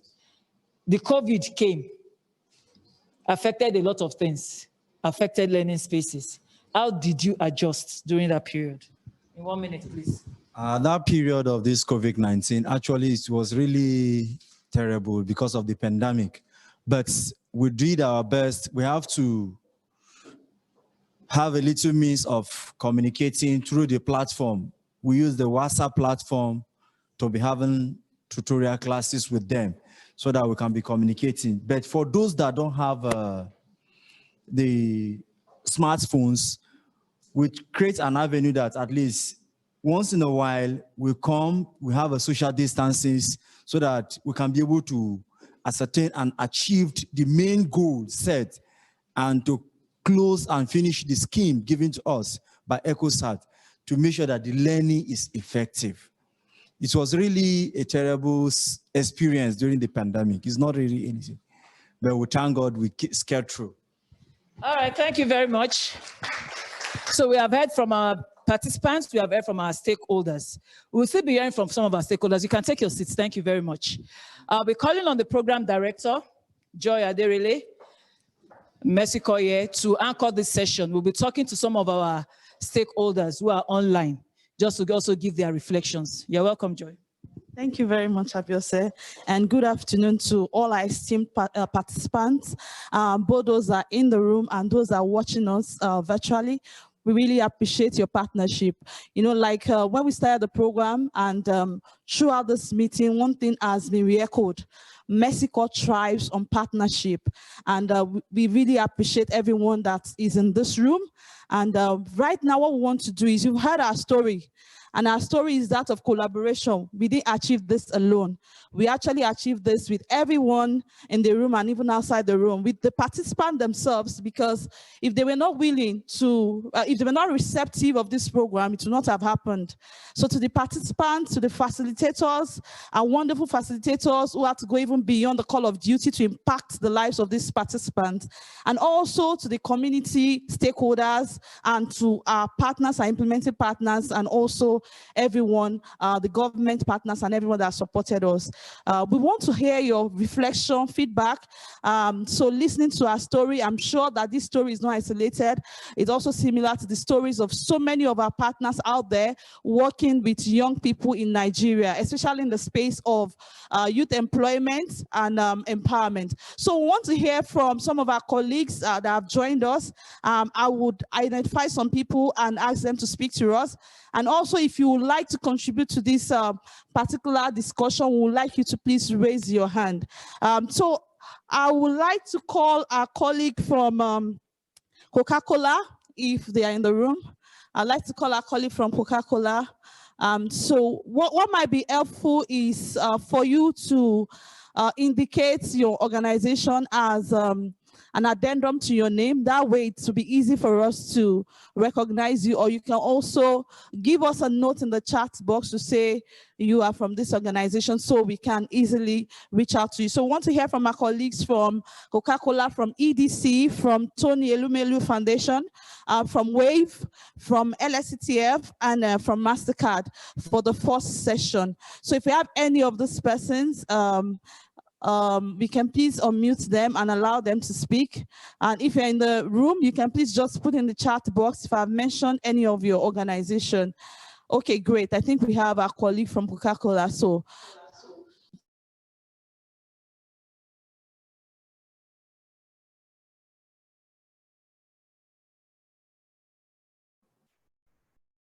okay. Good afternoon, everyone. I hope you can hear me. Yes, we can. Okay, so good afternoon, everyone. I'm so glad listening through of the impact Mexico and all their projects, especially the ECOSAT had made. My name is Amaka Onyemelukwe. I represent Coca-Cola on the call today. And I would just like to share some of the interesting perspective that we've had with working with Mexico. Our journey with Mexico actually dates as far back as 2010, where we have partnered them across 12 countries in Africa, Middle East, and Asia, on areas that boils down on women and youth economic empowerment, emergency response, water and sustainable agriculture. So our key focus has always been on ensuring that we touch community impact close to the last mile. We've worked with them in areas, for example, in Nigeria. We have an extensive knowledge working on Youth Empowered for Success and the Engine program, which has recorded phenomenal and tremendous success, where in the total we empowered over 40,000 young girls in the areas of different skills and even on education. In terms of the youth empowerment projects, when I listened to the beneficiaries and the impact stories we were sharing, what was very heartwarming for me was, for example, we all know the issues we have in Nigeria. The NSAS was an eye-opener to a lot of establishments on the need to focus attention on youth. And I can say that as far back in 2017, the work we did with Mexico touched a total of over 20,000 youths. Not only did they get empowered, they were also provided linkages to establishments that did provide employment opportunities across using our value chain.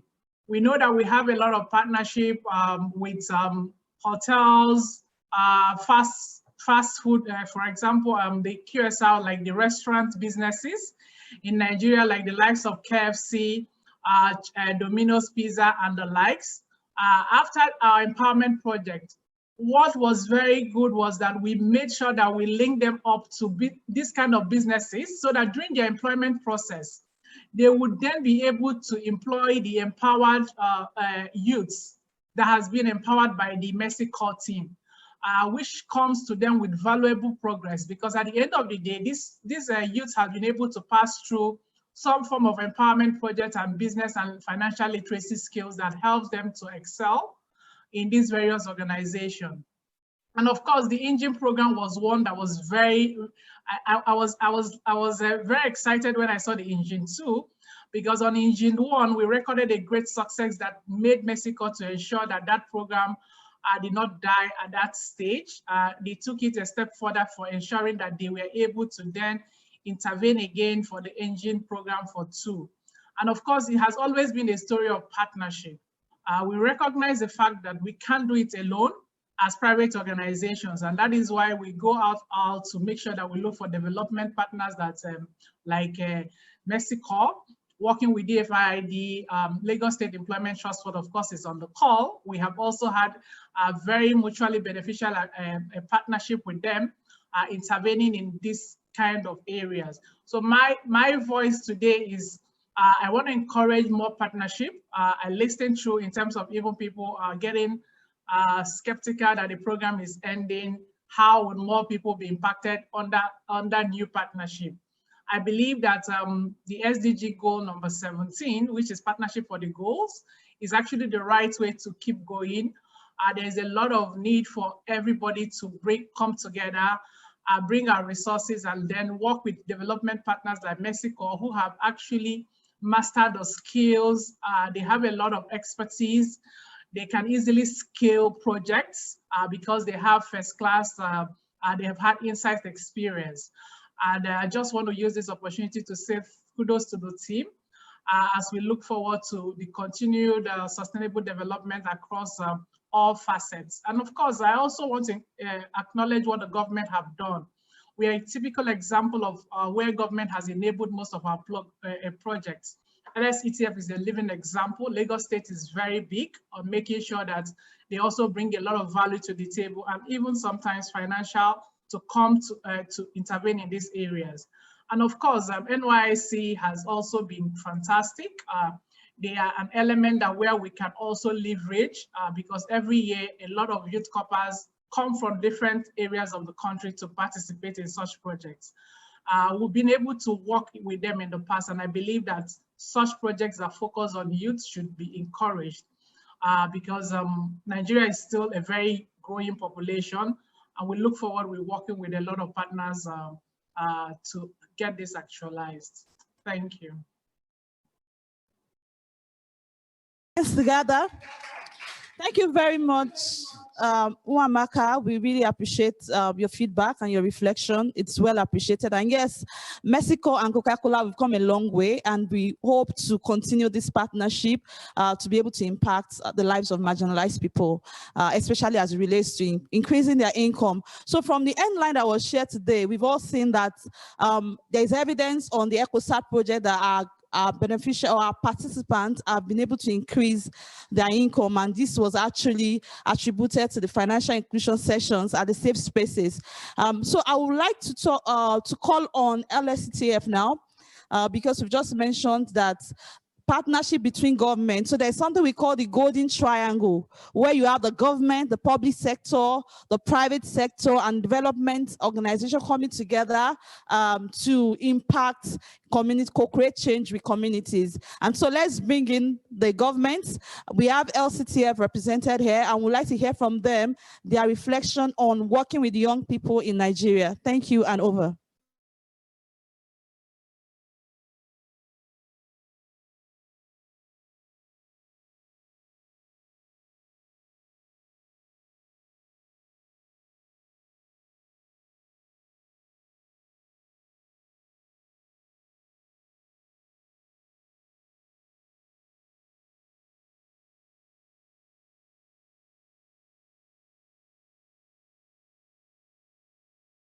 Okay, can we have Funsho from LSETF? Okay, you need to unmute. Funsho Alabi, please unmute your mic. We can hear you. We know you're speaking to us. I really want to hear what you're saying. Thank you. Sorry, I didn't unmute myself. Sorry about that. Can everybody hear me now? Yes. Okay. So my name is Funsho Alabi, and I represent the Executive Secretary of Lagos State Employment Trust Fund on this platform. And like I said, we are happy to be part of the Engine 2 programs. And at Lagos State Employment Trust Fund, we have adopted ecosystem approach by providing access to finance, training, and other things to people. And we did that with Engine 2 girls by providing access to finance to them. And some of them also went through our employability program, and they have been placed on job as well. And we are happy because anytime that they want to bring up any idea, Mercy Corps always reach out to us to be part of the decision making, which has helped us to empower girls in Lagos State. We did this across 5 local governments in Lagos State with them, and we are happy to say that most of those girls have completed their payments, and some of them are even requesting for renewal, which is for sustainability. So we see that when you empower a girl in a house, you have actually empowered the family, because it will keep going, and like they used to say. So we are happy to be part of this. And like Amaka rightly said, we look forward to how we can continue to be partner in this, either by mentoring the people that have accessed this fund, or other ways that we think we can keep the relationship going. We are so happy to be part of this. Thank you very much. Can we put our hands together? Please, a big round of applause for our government partner, LSCTF. So let's have our colleague from WAVE. Our colleague from WAVE would like to hear from you. Thank you.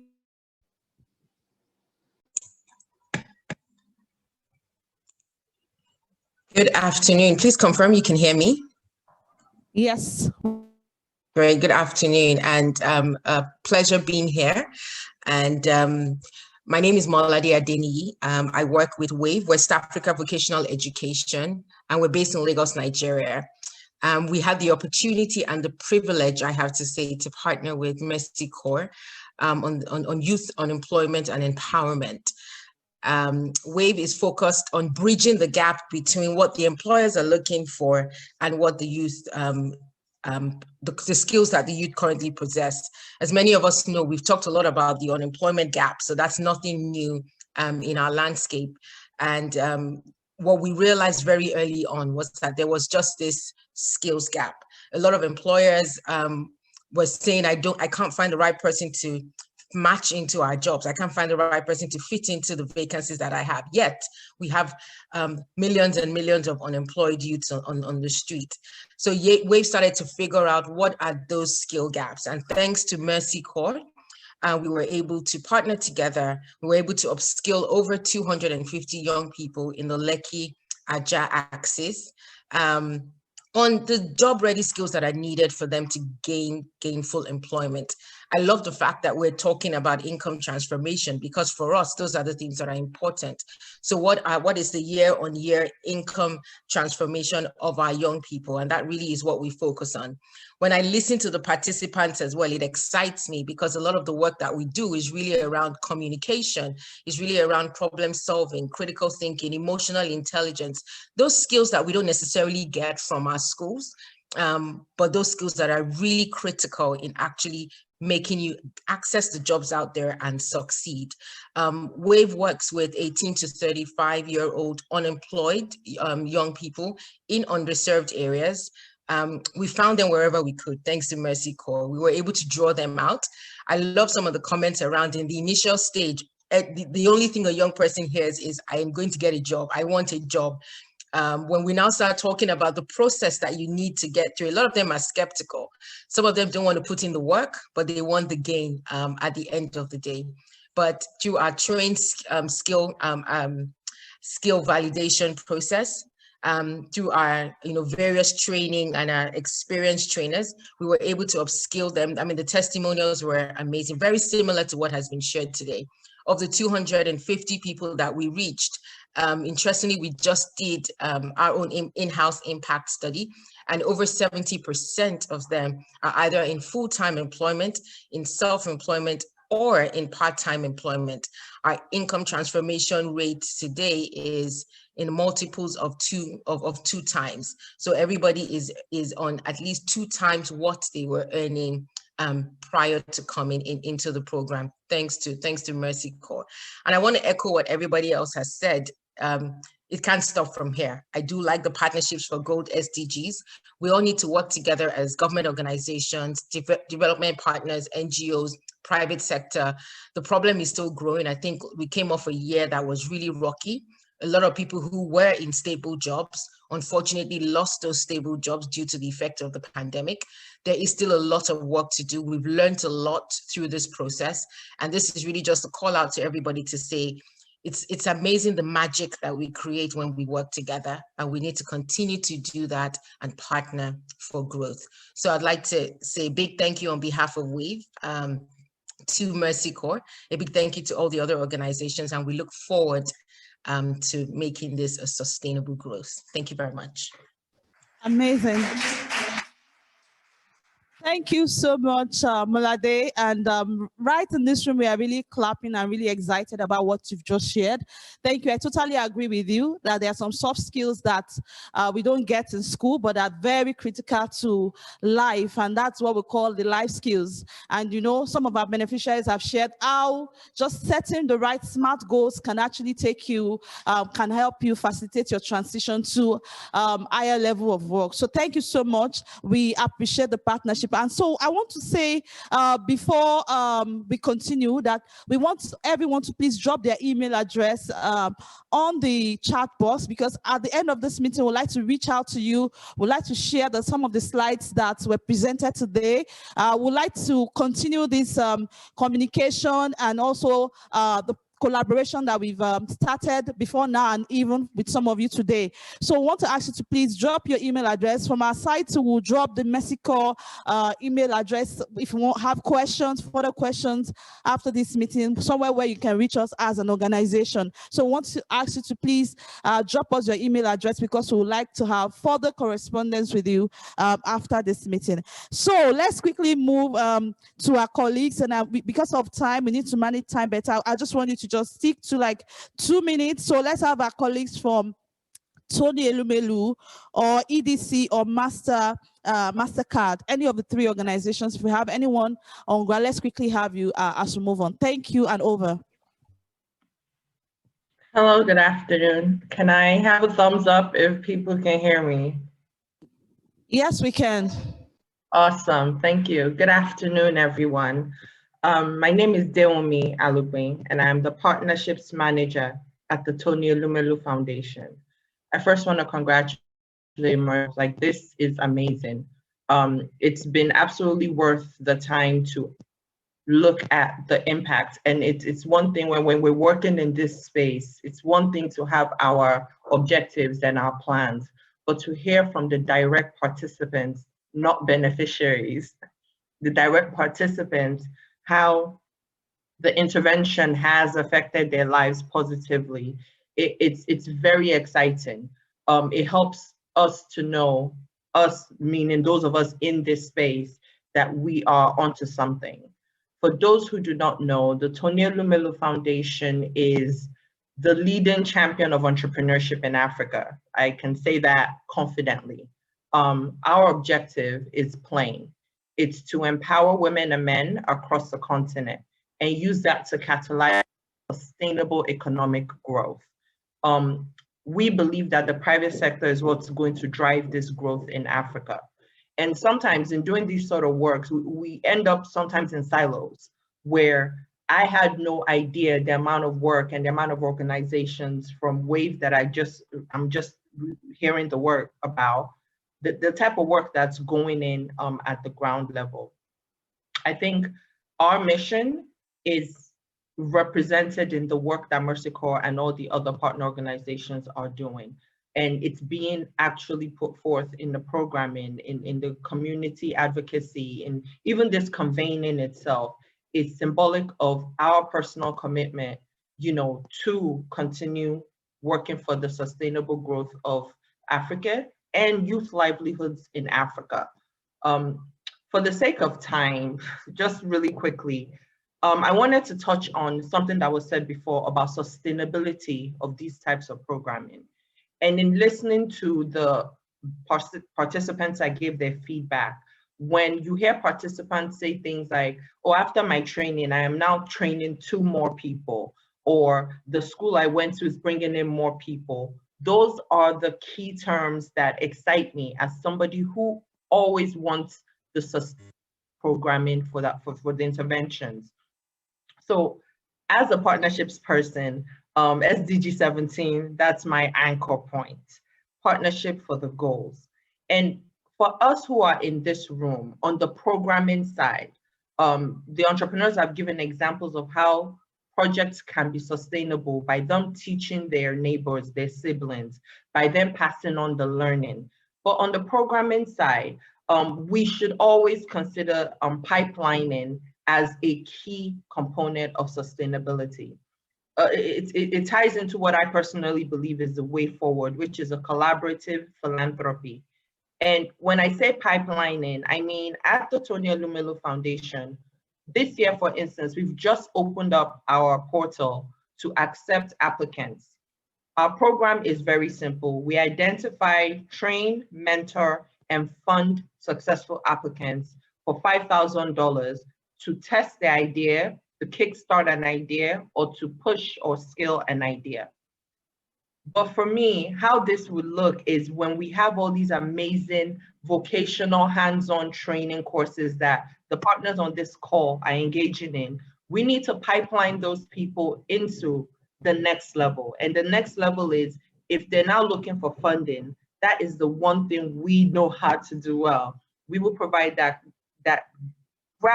very, very, very first level seed capital to people. So it's always exciting to hear what people are doing within the intervention space, and know that if we focus on working together, because the work is just really starting, we can aggregate our impact. And with that aggregated impact, I know all our individual missions will be achieved. And that's just my perspective on the work we're doing. So just to wrap it up, I'd like to congratulate all the partners, Mercy Corps. This is amazing.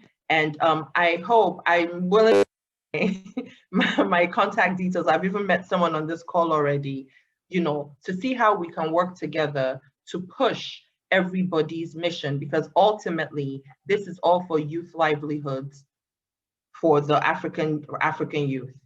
Thank you very much. Let's put our hands together. Thank you. Thank you, Deumi. Thank you so much. I don't know.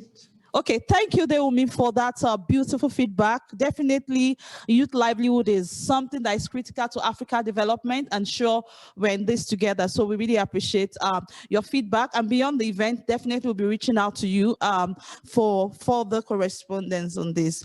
I would like to welcome our colleague from MasterCard or EDC, if they're in the room. Because of time, we'll just take just those two.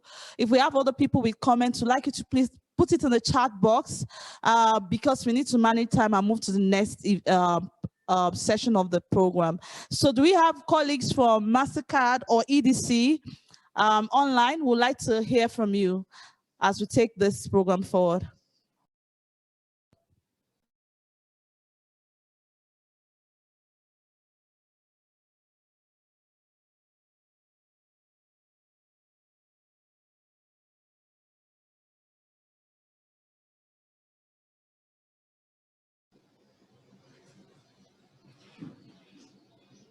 Do we have colleagues for? Okay, do we have anyone's hand raised? Maybe we'll just take one more person.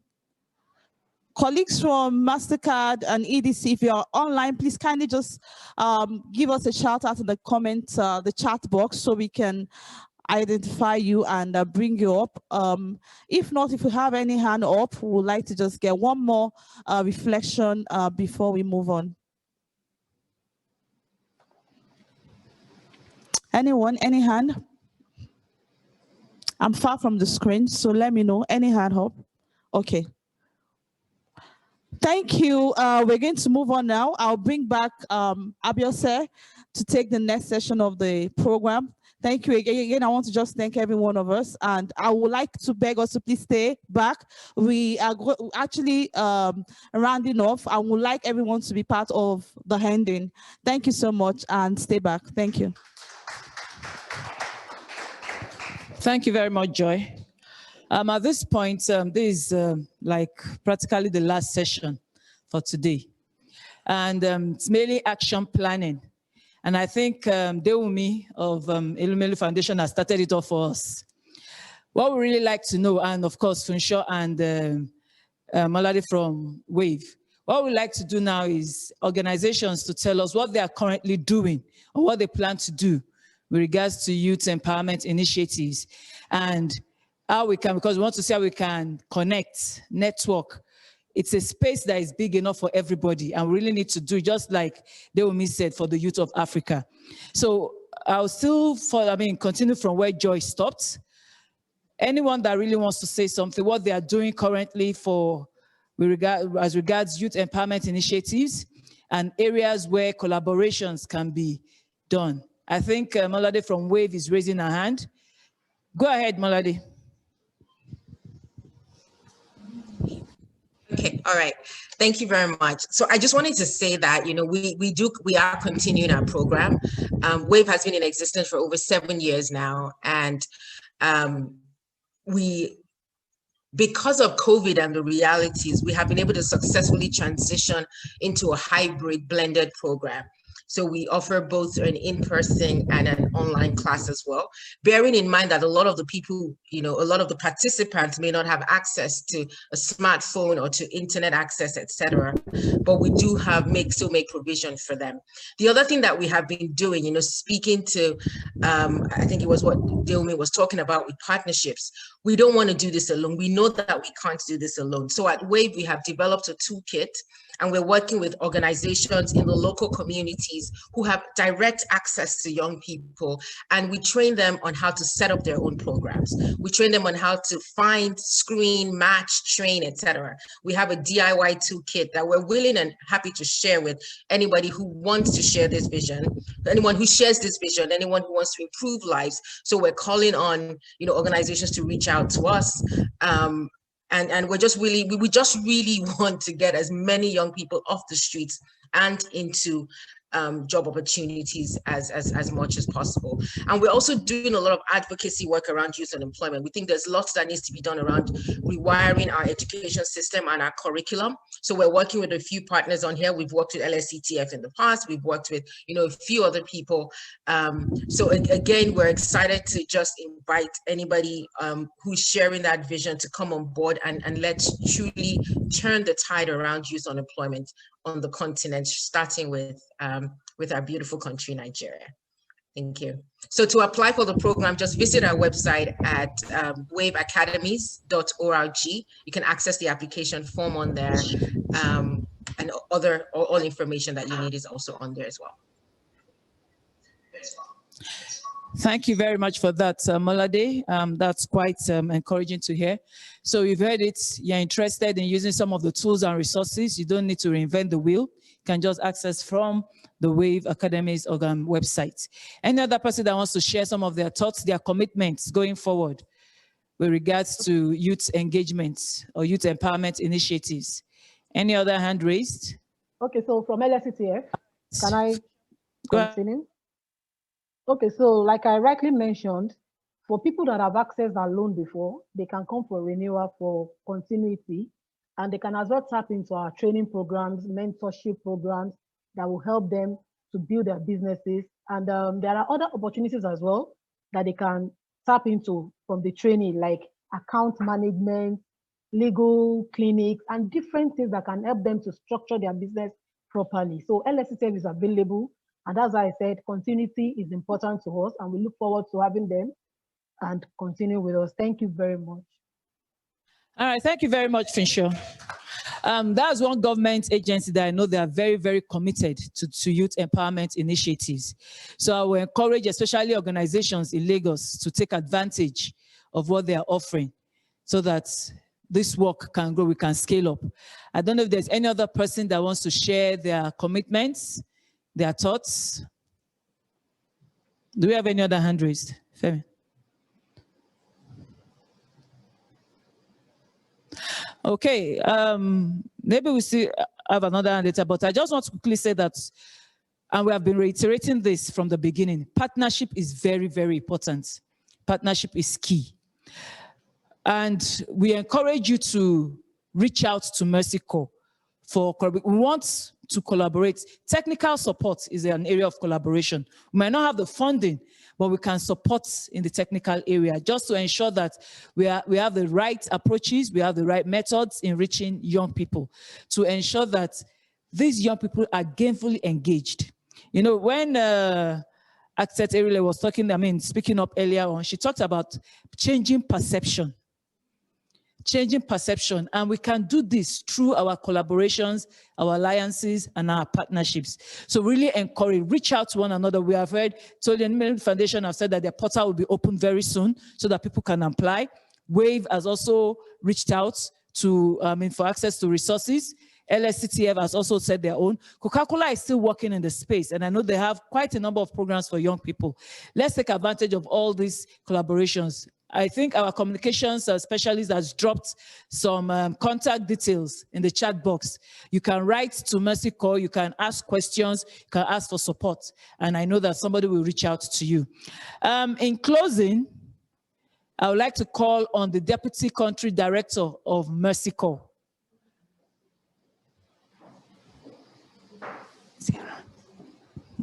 All right, ably represented by Joy, the Program Director, just to give us the closing remarks, and we can call it a day.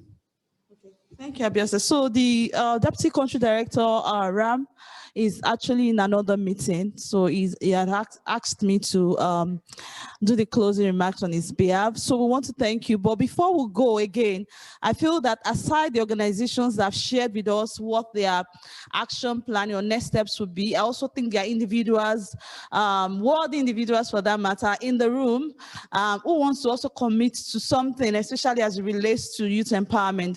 So we'd like you to please drop that in the chat box. What will you be doing differently?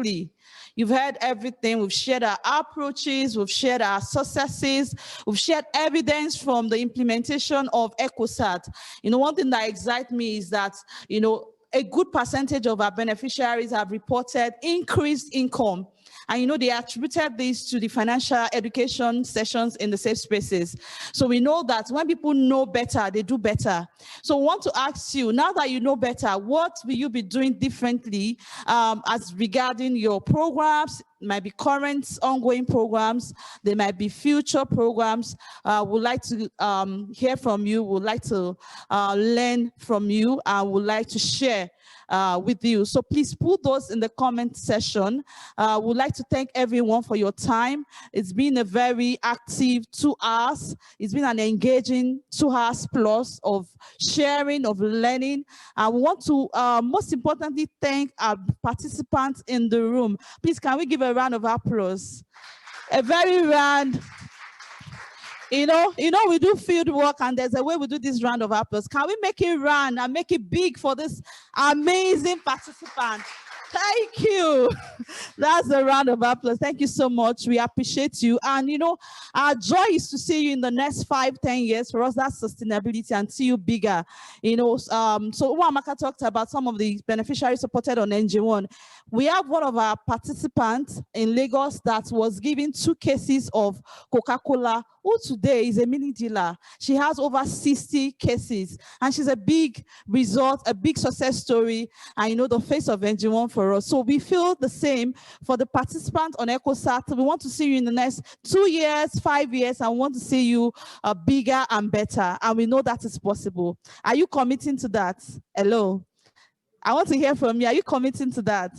Thank you. Also, for our stakeholders in the room, we want you to continue the work you're doing with young people. For us as Mercy Corps, empowering young people is one of our strategic objectives. We believe in the future of Africa, and we believe that young persons are critical to achieving that development that we look forward to in Africa as a continent and in Nigeria as a country. Thank you once again. We really appreciate you. So Mercy Corps will continue to be here. We've been here since 2012, and we've we've really grown. We've expanded to over 15 states in Nigeria, especially in the north, and we also implemented engine in Lagos. And we'll continue to grow, and we'll continue to partner with you, with the public sector, government agencies that we've worked with also our private sector partners and our development partners. Specifically, before we go today, I want to appreciate our implementing partners, because without them, this program would not have been possible at the community level. Please appreciate with me. Let me start from Lagos. Let's appreciate WhatC in Lagos that implemented ECOSAT. Appreciate them. I would like to appreciate in Kano. So from Lagos to travel down to Kano to give a big round of applause to Swodin. Thank you, Swodin. I know Ajia is on this, she's on this meeting. And then we want to appreciate in Kaduna, Bako Youth. So Bako Youth transition from a youth-led organization to become a full-fledged NGO. And our hosts, our landlady in FCT, Tabitha Kumi Foundation. Please appreciate them. I want to thank our country director, who in his busy schedule has found time to be with us. Please appreciate Mr. Ndubisi. Appreciate the ECOSAT team. You know, this project ended since last year, and some of our colleagues actually have to travel down to come and join us. Appreciate with me our anchor Abiose. Appreciate the man who coordinated this project, Timothy Zaka. Appreciate the communication team. The communication team, Grace and Ugochi. Appreciate our regional program quality advisor, Esther Musa, and everybody in the room. Appreciate Femi. Very important. Thank you so much. And thank you to all our partners. Please make sure you drop your email address if you've not done so, because we'd like to work with you in the future. I will hand over to Abiose for our photograph, right? Thank you. All right. So since we are not together physically, we would like everybody online to just put on your video for 1 minute. Just put on your video for 1 minute, please. Everybody online. Your videos.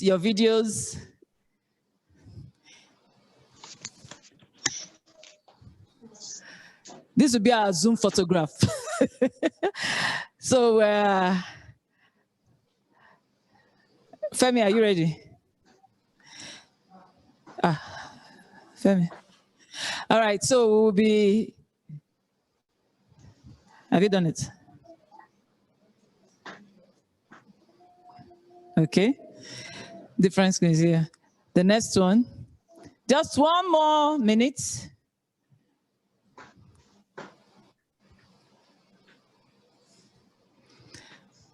We don't have some videos on here. Maurice, I'll reach through the skin and switch on your video by myself.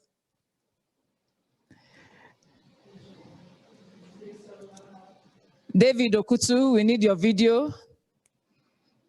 Taye Rufai. Deborah, great to see your face.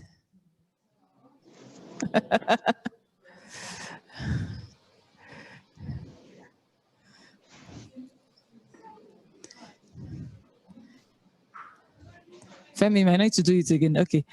I would like to specially recommend, just before we go, I just saw Deborah online now, and I'd just like to appreciate her. Deborah was actually one of our project officers on the ECOSAT project. As our participants were progressing and gaining successes, staff on the project too were gaining successes.